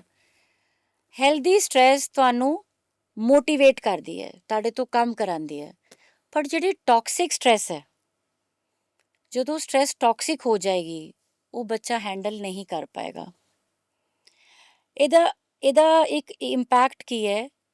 ਇੱਕ ਹੁੰਦੀ ਹੈ ਕੋਪਿੰਗ, ਕਿ ਅਸੀਂ ਕਿਸੇ ਚੀਜ਼ ਨੂੰ ਕਿਵੇਂ ਕੋਪ ਅਪ ਕਰ ਰਹੇ ਹਾਂ। ਇੱਕ ਹੁੰਦੀ ਹੈ resilience. Over a period of time ਜਦੋਂ ਤੁਹਾਨੂੰ ਕਾਫੀ ਸਟ੍ਰੈਸਫੁਲ ਚੀਜ਼ਾਂ ਤੋਂ ਗੁਜ਼ਰਨਾ ਪੈਂਦਾ ਹੈ, ਤੁਹਾਡੀ ਪਰਸਨੈਲਿਟੀ ਰੈਜ਼ੀਲੀਐਂਟ ਹੋ ਜਾਂਦੀ ਹੈ, ਉਹਨੂੰ ਸਟ੍ਰੈਸ ਨੂੰ ਹੈਂਡਲ ਕਰਨਾ ਆ ਜਾਂਦਾ ਹੈ। ਪਰ ਕਿਉਂਕਿ ਇਹ ਬੱਚੇ ਟ੍ਰਾਂਜ਼ੀਸ਼ਨ 'ਚ ਨੇ, ਇਹ ਚੀਜ਼ਾਂ ਵੀ ਪਰਿਪੱਕਵ ਜਾਂ ਮੈਚਿਓਰ ਨਹੀਂ ਨੇ, ਬਿਲਕੁਲ। ਸੋ ਉਹਨਾਂ ਦੀ ਕੋਪਿੰਗ ਸਕਿੱਲਸ ਸਲੋਲੀ ਡਿਵੈਲਪ ਹੁੰਦੀਆਂ। ਹੁਣ ਇੱਕ ਸਿੰਪਲ ਐਗਜ਼ਾਮਪਲ ਹੈ, ਤੁਸੀਂ ਮੈਨੂੰ ਇੱਕ ਪਾਣੀ ਦੀ ਬੋਟਲ ਪਕੜਾਈ, ਮੈਂ ਇਸ ਹੱਥ 'ਚ ਪਕੜ ਲਈ, ਇੱਕ ਇੱਥੇ ਪਕੜਾਈ, ਮੈਂ ਇੱਥੇ ਪਕੜ ਲਈ, ਇੱਕ ਹੋਰ ਪਕੜਾਤੀ, ਮੈਂ ਉਹ ਵੀ ਪਕੜ ਲਈ। ਹੁਣ ਤੁਸੀਂ ਚੌਥੀ, ਪੰਜਵੀਂ, ਛੇਵੀਂ ਪਕੜਾ ਦੋਗੇ, ਸਭ ਕੁਝ ਥੱਲੇ ਗਿਰ ਜਾਏਗਾ। ਬਿਲਕੁਲ। ਸੋ ਸਟ੍ਰੈਸ ਐਡ ਅਪ ਹੁੰਦੀ ਹੈ। ਹੈਲਦੀ ਸਟ੍ਰੈਸ ਤੋਂ ਟੌਕਸਿਕ ਸਟ੍ਰੈਸ ਇਸ ਤਰ੍ਹਾਂ ਬਣਦੀ ਹੈ। ਹੁਣ ਉਹਨੂੰ ਅਕੈਡਮਿਕ ਸਟ੍ਰੈਸ ਸੀ, ਉਹ ਹੈਂਡਲ ਕਰ ਰਿਹਾ ਸੀ, ਪਰ ਵਿਚਕਾਰ ਕਿਤੇ he was into a love relationship with a girl, ਉਹ ਵੀ ਟੁੱਟ ਗਿਆ, ਇੱਕ ਸਟ੍ਰੈਸ ਐਡ ਹੋ ਗਈ। ਘਰ ਆਇਆ, ਉਹਨੂੰ ਘਰ ਕਿਸੇ ਨੇ ਬੁਰੀ ਤਰ੍ਹਾਂ ਹੈਂਡਲ ਕਰ ਲਿਆ, ਚਾਹੇ ਪੈਰੈਂਟ ਹੈ, ਚਾਹੇ ਐਲਡਰ ਬ੍ਰਦਰ ਹੈ, ਇੱਕ ਸਟ੍ਰੈਸ ਹੋਰ ਐਡ ਹੋ ਗਈ। ਸੋ ਜਦੋਂ ਸਟ੍ਰੈਸ ਪਾਈਲ ਅਪ ਹੋ ਜਾਏਗੀ ਔਰ ਉਹਦਾ ਕੋਈ ਵੈਂਟ ਨਹੀਂ ਹੋਏਗਾ, ਕੋਈ ਆਊਟ ਨਹੀਂ ਹੋਏਗਾ, so it will become toxic stress. And toxic stress ਤੁਹਾਨੂੰ ਮੈਂਟਲੀ, ਫਿਜ਼ੀਕਲੀ ਬਿਲਕੁਲ ਖਰਾਬ ਕਰ ਦਿੰਦੀ ਹੈ। ਔਰ ਸਾਡੇ ਟੀਨੇਜਰਸ ਵਲਨਰੇਬਲ ਨੇ ਇਸ ਟੌਕਸਿਕ ਸਟ੍ਰੈਸ ਨੂੰ, ਕਿਉਂਕਿ ਉਹ ਬਹੁਤ ਕੁਝ ਹੈਂਡਲ ਕਰ ਰਹੇ ਆ ਬਿਲਕੁਲ ਐਟ ਵਨ ਟਾਈਮ। ਔਰ ਉਹ ਵੀ ਕਦੋਂ? ਜਦੋਂ ਉਹਨਾਂ ਦੇ ਪੈਰ ਪੱਕੇ ਨਹੀਂ, ਯਾਨੀ ਉਹ ਟ੍ਰਾਂਜੀਸ਼ਨ 'ਚ ਨੇ। ਬਿਲਕੁਲ ਸੋ ਤੁਸੀਂ ਸਮਝ ਰਹੇ ਹੋ ਨਾ, ਦੌਰ ਵੀ ਉਸ ਤਰ੍ਹਾਂ ਦਾ ਹੈ, ਹਾਂਜੀ। ਔਰ ਜੇ ਅਸੀਂ এনवायरमेंट ਵੀ ਉਹ ਕ੍ਰੀਏਟ ਕਰ ਦਾਂਗੇ ਤੇ ਉਹ ਟੌਕਸਿਕ ਸਟ੍ਰੈਸ ਬਣ ਜਾਏਗੀ। ਨਹੀਂ ਇੱਥੇ ਪੇਰੈਂਟਸ ਨੂੰ ਫਿਰ ਕਹਿ ਲਓ ਕਿ ਬੜਾ ਤਗੜਾ ਰੋਲ ਇੱਕ ਨਿਭਾਉਣਾ ਬਿਲਕੁਲ, ਪੈਂਦਾ ਹੈ। ਪੈਰੈਂਟਿੰਗ ਹੀ, ਮੈਂ ਤੁਹਾਨੂੰ ਕਿਹਾ ਨਾ ਹਾਂਜੀ। ਕਿ ਬੱਚਾ ਵੱਡਾ ਨਹੀਂ ਹੋ ਰਿਹਾ, ਪੈਰੈਂਟ ਨੂੰ ਵੀ ਵੱਡੇ ਹੋਣਾ ਪੈਣਾ ਹੈ। ਦੇਖੋ ਬੱਚੇ ਦੀ ਆਪਣੀ ਇੰਡੀਪੈਂਡੈਂਸ ਹੈ, ਹਰ ਇੱਕ ਬੱਚਾ ਪੜ੍ਹਾਈ 'ਚ ਐਕਸੈਲ ਨਹੀਂ ਕਰ ਸਕਦਾ। ਬਿਲਕੁਲ ਬੱਚਿਆਂ 'ਚ ਬਹੁਤ ਤਰ੍ਹਾਂ ਦੇ ਹੁਨਰ ਹੁੰਦੇ ਆ, ਹਰ ਬੱਚਾ ਡਿਫਰੈਂਟ ਹੈ। ਜਦੋਂ ਤੱਕ ਆਪਾਂ ਇਹ ਆਇਡੈਂਟੀਫਾਈ ਨਹੀਂ ਕਰਾਂਗੇ, ਆਪਣੇ ਬੱਚੇ ਦੀਆਂ ਸਟਰੈਂਥਸ ਆਇਡੈਂਟੀਫਾਈ ਨਹੀਂ ਕਰਾਂਗੇ, ਫਿਰ ਆਪਾਂ ਇਹੀ ਕਰਾਂਗੇ ਕਿ ਬਸ ਇਹ ਇੱਕ ਰਸਤਾ ਹੈ ਪੜ੍ਹਾਈ ਦਾ, ਤੂੰ ਇਹਦੇ ਤੇ ਹੀ ਚੱਲਣਾ ਹੈ। ਹੂੰ ਔਰ ਇੱਕ ਹੋਰ ਗੱਲ ਹੈ, ਜੇ ਬੱਚੇ ਨੇ ਪੜ੍ਹਾਈ ਤੇ ਵੀ ਚੱਲਣਾ ਹੈ ਨਾ, ਹਰ ਤਰ੍ਹਾਂ ਦੇ ਲਰਨਰ ਹੁੰਦੇ ਆ, ਕੁਝ ਬੜੀ ਜਲਦੀ ਪਿਕਅਪ ਕਰਦੇ ਆ, ਬਿਲਕੁਲ ਕੁਝ ਕਿਤਾਬਾਂ ਤੋਂ ਪੜ੍ਹ ਸਕਦੇ ਆ, ਕੁਝ ਸਮਾਰਟ ਆਡੀਓ ਵਿਜ਼ੂਅਲ ਏਡਸ ਤੋਂ ਪੜ੍ਹ ਸਕਦੇ ਆ, ਕੁਝ ਆਲੇ ਦੁਆਲੇ ਨੂੰ ਦੇਖ ਕੇ ਪੜ੍ਹ ਸਕਦੇ ਆ, ਕੋਈ ਭੀੜ 'ਚ ਪੜ੍ਹ ਸਕਦਾ ਹੈ, ਕੋਈ ਇਕੱਲਾ ਬਹਿ ਕੇ ਪੜ੍ਹ ਸਕਦਾ ਹੈ। ਇਹ ਆਇਡੈਂਟੀਫਾਈ ਕਰਨਾ ਹੈ ਪੇਰੈਂਟ ਨੇ। ਕਿਸੇ ਨੂੰ ਮੈਥਸ ਬੜਾ ਵਧੀਆ ਲੱਗਦਾ ਹੋਏਗਾ, ਕੋਈ ਕਹੇਗਾ ਨਹੀਂ ਮੈਨੂੰ ਤੇ ਸਿਰਫ Punjabi subject, literature, novel reading ਆ ਵਧੀਆ ਲੱਗਦਾ ਹੈ। ਤੇ ਜੇ ਆਪਾਂ ਉਹਨੂੰ ਕहेंगे ਨਹੀਂ ਆ ਨਹੀਂ ਹੋਏਗਾ, ਤੈਨੂੰ ਡਾਕਟਰ ਹੀ ਬਣਨਾ ਹੈ, ਹੂੰ ਤੈਨੂੰ ਇੰਜੀਨੀਅਰ ਹੀ ਬਣਨਾ ਹੈ, ਸੋ conflict would add to the stress। And toxic stress the Ki negativity ਹੈ ਕਿ ਜਿਹੜਾ ਤੁਹਾਡਾ ਐਕਚੁਅਲ ਪੋਟੈਂਸ਼ੀਅਲ ਹੈ ਨਾ, ਤੁਸੀਂ ਉਹ ਵੀ ਨਹੀਂ ਰੀਚ ਕਰ ਪਾਓਗੇ। you will lose your potential if you are in toxic stress। तो parents ਦਾ ਅੰਡਰਸਟੈਂਡਿੰਗ ਹੋਣਾ, if they have a tubular vision ਕਿ ਮੈਂ ਤੇ ਤੈਨੂੰ ਇਹੀ ਬਣਾਉਣਾ ਹੈ, ਪਾਰਟਿਕੂਲਰਲੀ ਪਹਿਲਾਂ ਹੀ ਡਿਸਾਈਡ ਕਰ ਲਿਆ ਇੱਕ ਜੀ। ਡਿਸਾਈਡ ਕਰ ਲਿਆ ਕਿ ਮੈਂ ਡਾਕਟਰੀ ਕਰਨੀ ਸੀ, ਮੈਂ ਤੇ ਨਹੀਂ ਕਰ ਪਾਇਆ, ਹੁਣ ਤੇ ਤੈਨੂੰ ਕਾਕਾ ਡਾਕਟਰ ਹੀ ਬਣਨਾ ਹੈ। Maybe he is made for something else।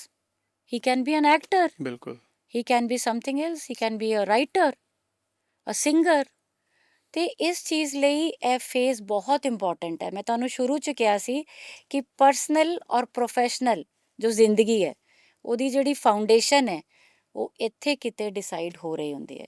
ਸੋ ਉਹਦੇ ਵਿੱਚ parenting is a very important component, I think the most vital component. ਸਹੀ ਗੱਲ। ਓਕੇ ਫਰਦਰ ਮੈਮ, ਜਿੱਦਾਂ ਆਪਣੇ ਪ੍ਰੋਫੈਸ਼ਨ ਹੈਗਾ ਜੀ, ਸਾਈਕੋਲੋਜਿਕ ਕਾਉਂਸਲਰ ਹੈਗੇ ਨੇ, ਹੈ ਨਾ, ਸੋ ਕਿਹੜੀ ਸਿਚੁਏਸ਼ਨ ਦੇ ਵਿੱਚ ਪੇਰੈਂਟਸ ਨੂੰ ਜਿਹੜਾ ਹੈਗਾ ਉਹਨਾਂ ਨੂੰ ਰੀਚ ਕਰਨਾ ਚਾਹੀਦਾ ਹੈਗਾ? ਬਿਲਕੁਲ, ਜਿਸ ਤਰ੍ਹਾਂ ਮੈਂ ਤੁਹਾਨੂੰ ਪਹਿਲਾਂ ਦੱਸਿਆ ਕਿ ਮੈਂਟਲ ਇਲਨੈਸ ਔਰ ਫਿਜ਼ੀਕਲ ਇਲਨੈਸ ਦੇ ਵਿੱਚ ਇੱਕ ਫ਼ਰਕ ਹੈ। ਹੁਣ ਸਾਨੂੰ ਖਾਂਸੀ ਜ਼ੁਕਾਮ ਹੈ, ਹਾਂਜੀ ਉਹ ਸਾਨੂੰ ਪਤਾ ਲੱਗ ਰਿਹਾ, ਕੰਨ ਦਰਦ ਹੋ ਰਿਹਾ ਹੈ, ਬੈਕ ਏਕ ਹੈ, ਪਤਾ ਲੱਗ ਰਿਹਾ, ਅਸੀਂ ਕਿਸੇ ਨੂੰ ਦੱਸਾਂਗੇ ਵੀ ਨਹੀਂ ਤੇ ਸ਼ਾਇਦ ਉਹਨੂੰ ਪਤਾ ਲੱਗ ਜਾਏਗਾ। ਪਰ ਮੈਂਟਲ ਇਲਨੈਸ ਜਿਹੜੀ ਹੈ ਨਾ, ਉਹ ਕਈ ਵਾਰੀ ਹਿਡਨ ਰਹਿ ਜਾਂਦੀ ਹੈ ਤੇ ਉਹਦੇ ਸਟਲ ਸਾਈਨਸ ਹੈ, ਬਹੁਤ ਸੌਫਟ ਸਾਈਨਸ ਹੈ, ਜਿਹੜੇ ਪੈਰੈਂਟਸ ਨੂੰ ਆਇਡੈਂਟੀਫਾਈ ਕਰਨੇ ਆ। ਔਰ ਉਹ ਮੈਂ ਤੁਹਾਨੂੰ ਤਰੀਕਾ ਦੱਸਦਾ ਹੈ ਕਿ ਜੇ ਤੁਹਾਡੇ ਬੱਚੇ ਦੇ ਰੂਟੀਨ ਦੇ ਵਿੱਚ ਚੇਂਜ ਆ ਰਹੀ ਹੈ, ਉਹਦੇ ਸਲੀਪ ਆਵਰਸ ਖਰਾਬ ਹੋ ਰਿਹਾ ਹੈ, ਬੱਚਾ ਰਾਤ ਪਰ ਜਾਗ ਰਿਹਾ ਹੈ, ਜਾਂ ਜ਼ਰੂਰਤ ਤੋਂ ਜ਼ਿਆਦਾ ਸੋ ਰਿਹਾ ਹੈ, ਘੱਟ ਖਾ ਰਿਹਾ ਹੈ, ਜਾਂ ਬਹੁਤ ਜ਼ਿਆਦਾ ਖਾਣ ਲੱਗ ਗਿਆ ਹੈ, this can all be related to mental illness. ਸਿਰਫ ਘੱਟ ਖਾਣਾ ਹੀ ਨਹੀਂ, ਬਹੁਤ ਜ਼ਿਆਦਾ ਅਗਰ ਖਾ ਰਿਹਾ ਹੈ, ਤੇ ਤੁਸੀਂ ਡਿਜ਼ੀਜ਼ਸ ਦੇ ਨਾਮ ਵੀ ਸੁਣੇ ਹੋਣਗੇ, ਬੁਲੀਮੀਆ, ਉਹਦੇ ਵਿੱਚ ਬਹੁਤ ਜ਼ਿਆਦਾ ਖਾਂਦੇ ਆ ਐਂਡ ਦੈਨ ਉਹ ਬਾਥਰੂਮ 'ਚ ਜਾ ਕੇ ਸਾਰਾ ਕੁਝ ਵੋਮਿਟ ਆਊਟ ਕਰ ਦਿੰਦੇ ਆ। So this is a anxiety disorder, ਉਹਦੇ ਨਾਲ related functional disorders of gut ਆ ਜਾਂਦੇ ਆ। ਸੋ ਆਪਾਂ ਆਇਡੈਂਟੀਫਾਈ ਕਰਨਾ ਹੈ ਆਪਣੇ ਬੱਚੇ ਨੂੰ, ਅਗਰ ਕੁਝ ਵੀ ਤੁਹਾਨੂੰ ਐਬਨੋਰਮਲ ਦਿਖ ਰਿਹਾ ਹੈ ਤੇ try to go to the doctor, and if required you can go to the counsellor also. ਕਾ ਮੈਮ ਅੱਗੇ ਫਰਦਰ ਆਪਾਂ ਬੱਚਿਆਂ ਦੇ ਲਾਈਫ ਸਟਾਈਲ ਦੀ ਗੱਲ ਕਰਦੇ ਹਾਂ। ਸੋ ਜਿਵੇਂ ਸਟੱਡੀਜ਼ ਕਹਿੰਦੀਆਂ ਨੇ, ਜਾਂ ਤੁਸੀਂ ਆਪ ਵੀ ਹੁਣੇ ਕਿਹਾ ਸੀਗਾ ਕਿ ਸਾਡੇ ਟੀਨਏਜ ਦੇ ਵਿੱਚ ਨਾ ਓਬੈਸਿਟੀ ਜਿਹੜੀ ਹੈਗੀ ਹੈ ਬਹੁਤ ਵੱਡਾ ਇੱਕ, ਮਤਲਬ ਕਹਿ ਲਓ ਕਿ ਸਾਡੇ ਸਾਹਮਣੇ ਮਾਈਲਸਟੋਨ ਇੱਕ ਖੜਾ ਹੋ ਗਿਆ ਹੋਇਆ, ਤੇ ਇਹਦੇ ਵਿੱਚ ਜਿਹੜਾ ਹੈਗਾ ਫਾਸਟ ਫੂਡਸ ਜਿਹੜੇ ਨੇ ਬਹੁਤ ਵੱਡਾ ਰੋਲ ਅਦਾ ਕਰ ਰਹੇ ਨੇ। ਤੇ ਜੇ ਮੈਂ ਗੱਲ ਕਰਦਾ ਖਾਣ ਪੀਣ ਦੀ, ਬਿਕੋਜ਼ ਆਲਰੇਡੀ ਆਪਾਂ ਇਹਨੂੰ ਚੀਜ਼ ਨੂੰ ਡਿਸਕਸ ਕਰ ਚੁੱਕੇ ਹਾਂ, ਤੁਸੀਂ ਸਾਨੂੰ ਦੱਸ ਚੁੱਕੇ ਹੋ ਕਿ ਕਿਹੜੀਆਂ ਚੀਜ਼ਾਂ ਦਾ ਧਿਆਨ ਰੱਖਣ ਦੀ ਲੋੜ ਹੈ, ਕੀ ਨਹੀਂ ਹੈਗਾ।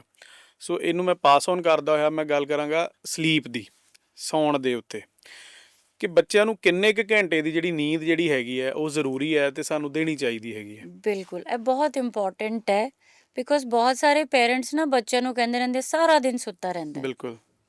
ਪਹਿਲਾਂ ਤੇ ਪੇਰੈਂਟਸ ਨੂੰ ਮੈਂ ਇੱਕ ਗੱਲ ਕਹਿਣਾ ਚਾਹੁੰਦੀ ਹਾਂ ਕਿ ਟੀਨੇਜਰ ਜਦੋਂ ਹਾਰਮੋਨਲ ਚੇਂਜਸ ਔਰ ਟ੍ਰਾਂਜੀਸ਼ਨ ਤੋਂ ਗੁਜ਼ਰ ਰਹੇ ਹੁੰਦੇ ਹੈ, ਅਕਸਰ ਇਹ ਰੂਟੀਨ ਤੋਂ ਜ਼ਿਆਦਾ ਸੌਂਦੇ ਆ, ਠੀਕ ਹੈ, ਇਹਨਾਂ ਦੇ ਸਲੀਪ ਪੈਟਰਨ ਚੇਂਜ ਹੋ ਰਹੇ ਹੁੰਦੇ ਆ। ਘਬਰਾਉਣ ਵਾਲੀ ਕੋਈ ਗੱਲ ਨਹੀਂ ਹੈਗੀ ਆਈਡੀ ਉਹਦੇ 'ਚ। ਪ੍ਰੀ ਟੀਨ ਅਕਸਰ 9 ਤੋਂ 10 ਘੰਟੇ ਸੋਣਾ ਚਾਹੀਦਾ ਹੈ। ਪ੍ਰੀ ਟੀਨ ਜਿਵੇਂ 8 ਤੋਂ 10 ਸਾਲ ਦਾ ਬੱਚਾ, ਠੀਕ ਹੈ, ਔਰ 10 ਤੋਂ 18 ਸਾਲ ਦੇ ਜਿਹੜੇ ਆਪਣੇ ਕਿਸ਼ੋਰ ਨੇ, ਉਹਨਾਂ ਨੂੰ ਵੀ a good 8 to 9 hours of sleep ਚਾਹੀਦੀ ਹੈ। ਠੀਕ ਹੈ, ਪਰ ਜਿਸ ਤਰ੍ਹਾਂ ਅੱਜ ਕੱਲ੍ਹ ਸਾਡੇ ਸਕੂਲਸ ਦਾ ਰੂਟੀਨ ਹੈ, ਕਈ ਬੱਚਿਆਂ ਨੂੰ ਬਹੁਤ ਜਲਦੀ ਉੱਠਣਾ ਪੈਂਦਾ ਹੈ, ਔਰ ਬਿਕੋਜ਼ ਆਫ ਸੋਸ਼ਲ ਮੀਡੀਆ ਉਹ ਬਹੁਤ ਲੇਟ ਸੌਂਦੇ ਹੈ। ਬਿਲਕੁਲ, ਸੋ ਸਲੀਪ ਦੇ ਵਿੱਚ ਇੱਕ ਹੈਲਦੀ ਸਲੀਪ ਚਾਹੀਦੀ ਹੈ, 8 ਤੋਂ 9 ਘੰਟੇ ਵਧੀਆ ਸਲੀਪ। ਹਾਂਜੀ, ਸੈਕੰਡ, ਜਦੋਂ ਤੁਸੀਂ ਸੋਣਾ ਹੈ, ਤੁਹਾਡਾ ਬੈਡਰੂਮ ਐਨਵਾਇਰਨਮੈਂਟ ਬੜਾ ਕੋਜ਼ੀ ਕੰਫਰਟੇਬਲ ਹੋਣਾ ਚਾਹੀਦਾ ਹੈ, ਕੋਈ ਡਿਸਟਰੈਕਸ਼ਨ ਨਹੀਂ ਹੋਣੀ ਚਾਹੀਦੀ।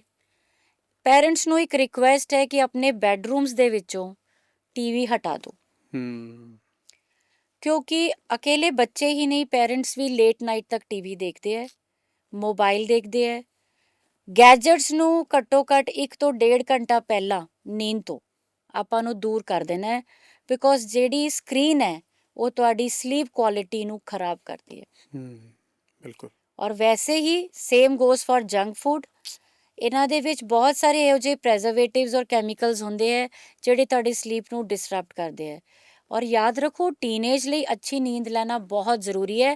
ਸਿਰਫ ਇਹ ਨਹੀਂ ਕਿ ਉਹਨੇ ਉੱਠ ਕੇ ਸਵੇਰੇ ਕਾਫੀ ਕੁਝ ਕਰਨਾ ਹੈ, ਸਕੂਲ ਜਾਣਾ ਹੈ, ਕਿਉਂਕਿ ਜਿਹੜਾ ਸਾਡਾ ਸਰਕੇਡੀਅਨ ਰਿਦਮ ਹੈ ਬਾਡੀ ਦਾ, ਜਿਹਦੇ ਵਿੱਚ ਸਾਡੇ ਹਾਰਮੋਨਸ ਕੰਮ ਕਰਦੇ ਹੈ, ਉਹਨਾਂ ਨੂੰ ਵੀ ਨੀਂਦ ਦੀ ਜ਼ਰੂਰਤ ਹੈ।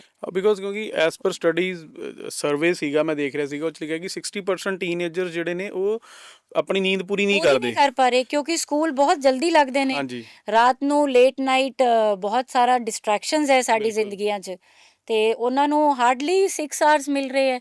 ਸੋ ਆ ਕੇ ਵੀ ਬੱਚੇ ਸੋ ਨਹੀਂ ਪਾਉਂਦੇ, ਟਿਊਸ਼ਨਸ ਹੈ, ਕੋਚਿੰਗ ਹੈ, ਸਹੀ ਗੱਲ, ਕੁਝ ਅਦਰ ਕਲਾਸਿਸ, ਬੱਚੇ ਸਵਿਮਿੰਗ ਸਿੱਖ ਰਹੇ ਹੈ, ਸਕੇਟਿੰਗ ਕਰ ਰਹੇ ਹੈ। So it is good, but ਬੱਚੇ ਦੀ ਨੀਂਦ ਤੇ ਪੂਰੀ ਹੋਣੀ ਜ਼ਰੂਰੀ ਹੈ ਨਾ।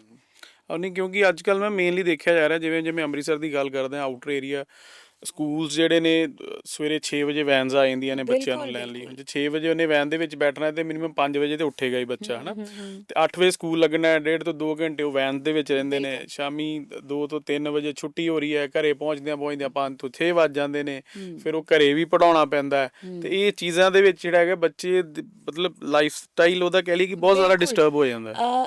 ਜਿਸ ਤਰ੍ਹਾਂ ਦੀ ਭੱਜ ਦੌੜ ਤੁਸੀਂ ਦੱਸ ਰਹੇ ਹੋ ਨਾ, ਇਹ ਇੱਕ ਬਹੁਤ ਵੱਡਾ ਕਾਰਨ ਹੈ ਕਿ ਮਾਂ-ਬਾਪ ਨੂੰ ਪਤਾ ਹੀ ਨਹੀਂ ਚੱਲਦਾ ਕਿ ਇਹ ਟ੍ਰਾਂਜੀਸ਼ਨ ਕਦੋਂ ਹੋ ਗਈ, ਔਰ ਇਹ ਇੰਪੋਰਟੈਂਟ ਫੇਸ ਕਦੋਂ ਉਹਨਾਂ ਦੇ ਹੱਥਾਂ 'ਚੋਂ ਨਿਕਲ ਗਿਆ। ਬਸ ਬੱਚਾ ਸਕੂਲ ਗਿਆ, ਸਕੂਲ ਤੋਂ ਆਇਆ, ਕਲਾਸਿਸ ਚਲਾ ਗਿਆ, ਈਵਨਿੰਗ ਕੋਚਿੰਗ ਚਲਾ ਗਿਆ, ਔਰ ਇਸ ਭੱਜ ਦੌੜ 'ਚ ਇਹ ਇੱਕ ਬਹੁਤ ਅਹਿਮ ਦੌਰ ਜ਼ਿੰਦਗੀ ਦਾ ਬੱਚੇ ਦਾ ਅਨਅਟੈਂਡਡ ਨਿਕਲ ਜਾਂਦਾ। ਬਿਲਕੁਲ।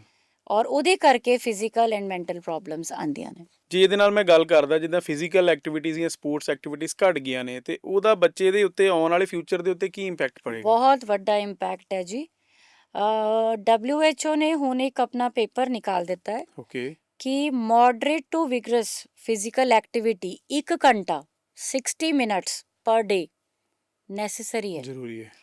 ਪਰ ਜੇ ਤੁਸੀਂ ਅੱਖਾਂ ਬੰਦ ਕਰਕੇ ਸੋਚੋਗੇ ਔਰ ਆਪਣੇ ਆਲੇ ਦੁਆਲੇ ਦੇਖੋਗੇ, ਤੁਹਾਨੂੰ ਲੱਗੇਗਾ ਕਿ ਕੁਝ ਕਿਸ਼ੋਰ ਤੇ ਹਫਤਾ ਕਿਤੇ ਬਾਹਰ ਹੀ ਨਹੀਂ ਜਾ ਰਹੇ। ਬਿਲਕੁਲ। ਉਹ ਸਕੂਲ ਤੋਂ ਘਰ, ਘਰ ਤੋਂ ਕੋਚਿੰਗ ਕਲਾਸ ਤੋਂ ਈਵਨਿੰਗ ਕਲਾਸ, ਫਿਰ ਪੜ੍ਹਾਈ, ਫਿਰ ਫੋਨ ਲੈ ਕੇ ਬੈਠੇ ਹੋਏ ਨੇ। ਨੋ ਫਿਜ਼ੀਕਲ ਐਕਟੀਵਿਟੀ। ਔਰ ਫਿਜ਼ੀਕਲ ਐਕਟੀਵਿਟੀ ਇਸ ਕਰਕੇ ਵੀ ਜ਼ਰੂਰੀ ਹੈ ਕਿਉਂਕਿ ਫਿਜ਼ੀਕਲ ਚੇਂਜਸ ਜਿਹੜੀਆਂ ਆ ਰਹੀਆਂ, ਉਹਨਾਂ ਨੂੰ ਸਪੋਰਟ ਮਿਲਦੀ ਹੈ, ਹਾਰਮੋਨਲ ਸਪੋਰਟ, ਐਂਡੋਰਫਿਨਸ ਰਿਲੀਜ਼ ਹੁੰਦੇ ਹੈ, ਔਰ ਬਹੁਤ ਕੁਝ ਜਿਹੜਾ ਵਿਕਾਸ ਹੋ ਰਿਹਾ ਹੈ ਉਹ ਜੇ ਫਿਜ਼ੀਕਲ ਐਕਟੀਵਿਟੀ ਹੋਏਗੀ ਫਿਰ ਹੀ ਆਏਗੀ। ਬਿਲਕੁਲ। ਮੋਟਾਪਾ ਦੂਰ ਰਹੇਗਾ।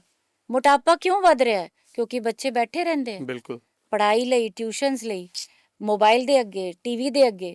ਸੋ ਗੈਜਟਸ ਨੇ ਉਹਨਾਂ ਨੂੰ ਬੰਨ੍ਹ ਦਿੱਤਾ ਹੈ, ਪੜ੍ਹਾਈ ਨੇ ਉਹਨਾਂ ਨੂੰ ਬੰਨ੍ਹ ਦਿੱਤਾ, ਔਰ ਕੋਈ ਫਿਜ਼ੀਕਲ ਐਕਟੀਵਿਟੀ ਨਹੀਂ ਹੈ। ਸੋ ਹਰ ਇੱਕ ਕਿਸ਼ੋਰ ਨੂੰ 1 ਘੰਟਾ ਫਿਜ਼ੀਕਲ ਐਕਟੀਵਿਟੀ ਦੀ ਜ਼ਰੂਰਤ ਹੈ। ਉਹਨੂੰ ਅਗਰ ਸਪੋਰਟਸ ਪਸੰਦ ਹੈ ਕਰਨ ਦਿਓ, ਨਹੀਂ ਤੇ ਐਟਲੀਸਟ ਉਹ ਇੱਕ ਰੂਟੀਨ ਬੈਡਮਿੰਟਨ ਖੇਲਣਾ ਜਾਂ ਕੋਈ ਵੀ ਸਪੋਰਟਿੰਗ ਐਕਟੀਵਿਟੀ ਘਰ 'ਚ ਕਰ ਸਕਦਾ। ਠੀਕ ਹੈ, ਮਤਲਬ it's a play a very vital role and ਜ਼ਰੂਰੀ ਹੈ। It is equally important. Nutrition ਜਿੰਨੀ ਇੰਪੋਰਟੈਂਟ ਹੈ, ਉਨੀ ਹੀ ਫਿਜ਼ੀਕਲ ਐਕਟੀਵਿਟੀ ਇੰਪੋਰਟੈਂਟ ਹੈ। ਜਦੋਂ ਬੈਲੈਂਸ ਵਿਗੜੇਗਾ ਤੇ ਹਾਰਮੋਨ ਡਿਸਰਪਟਸ ਹੋ ਜਾਣਗੇ। ਠੀਕ ਹੈ ਮੈਮ। ਫਰਦਰ ਮੈਮ, ਥੋੜ੍ਹਾ ਸੈਂਸਿਟਿਵ ਟੌਪਿਕਸ ਦੇ ਉੱਤੇ ਗੱਲ ਕਰਨਾ ਚਾਹਾਂਗਾ ਤੁਹਾਡੇ ਨਾਲ। ਕੀ ਪੇਰੈਂਟਸ ਨੂੰ ਟੀਨਏਜਰਸ ਦੇ ਨਾਲ ਬੋਡੀ ਚੇਂਜ ਜਾਂ ਸੈਕਸ ਐਜੂਕੇਸ਼ਨ ਬਾਰੇ ਗੱਲ ਕਰਨੀ ਚਾਹੀਦੀ ਹੈ? ਬਿਲਕੁਲ। ਦੇਖੋ, ਇਨਫੋਰਮੇਸ਼ਨ ਦੇ ਸੋਰਸਸ ਅਲੱਗ-ਅਲੱਗ ਨੇ। ਅੱਜ ਕੱਲ੍ਹ ਆਪਾਂ ਗੂਗਲ ਤੇ ਕੁਝ ਵੀ ਪਾਈਏ, ਬਹੁਤ ਕੁਝ ਆ ਜਾਂਦਾ ਹੈ। ਬਿਲਕੁਲ। ਆਪਾਂ ਨੂੰ ਆਪਣੇ ਬੱਚੇ ਲਈ ਸੈਕਸ ਐਜੂਕੇਸ਼ਨ ਦਾ ਸੋਰਸ ਬਣਨਾ ਚਾਹੀਦਾ ਹੈ, ਕਿਉਂਕਿ ਅਸੀਂ ਉਹਨਾਂ ਦੇ ਟਰਸਟਡ ਬੰਦੇ। ਅਸੀਂ ਜੋ ਵੀ ਇਨਫੋਰਮੇਸ਼ਨ ਦੇਵਾਂਗੇ ਉਹ ਬੱਚੇ ਦੀ ਉਮਰ ਦੇਖ ਕੇ, ਬੱਚੇ ਦੀ ਪਰਸਨੈਲਿਟੀ, ਸੁਭਾਅ ਦੇਖ ਕੇ ਉਹਨੂੰ ਸਲੋਲੀ ਆਪਾਂ ਇਸ ਦੌਰ ਤੋਂ ਨਿਕਾਲਾਂਗੇ। ਬਿਲਕੁਲ। ਪਰ ਅਗਰ ਇਹ ਬੱਚੇ ਨੂੰ ਅਸੀਂ ਨਹੀਂ ਦੱਸਾਂਗੇ, ਟੀਚਰ, ਪੈਰੈਂਟ, ਸਕੂਲ ਨਹੀਂ ਐਜੂਕੇਟ ਕਰੇਗਾ, ਬੱਚੇ ਨੇ ਗੂਗਲ ਤੇ ਇੱਕ ਚੀਜ਼ ਪਾਈ ਐਂਡ ਤੁਸੀਂ ਵੀ ਜਾਣਦੇ ਹੋ ਉੱਥੇ ਕੀ ਕੁਝ ਖੁੱਲ ਸਕਦਾ ਹੈ। ਬਿਲਕੁਲ। ਔਰ ਉਸ ਕੁਝ ਨੂੰ ਹੈਂਡਲ ਕਰਨ ਦੀ ਕੈਪੈਸਿਟੀ ਸਾਡੇ ਬੱਚੇ ਦੀ ਮੋਸਟ ਆਫ ਦਾ ਟਾਈਮਸ ਨਹੀਂ ਹੁੰਦੀ। ਸੋ ਕਿਸ਼ੋਰਾਂ ਲਈ sex education is very important.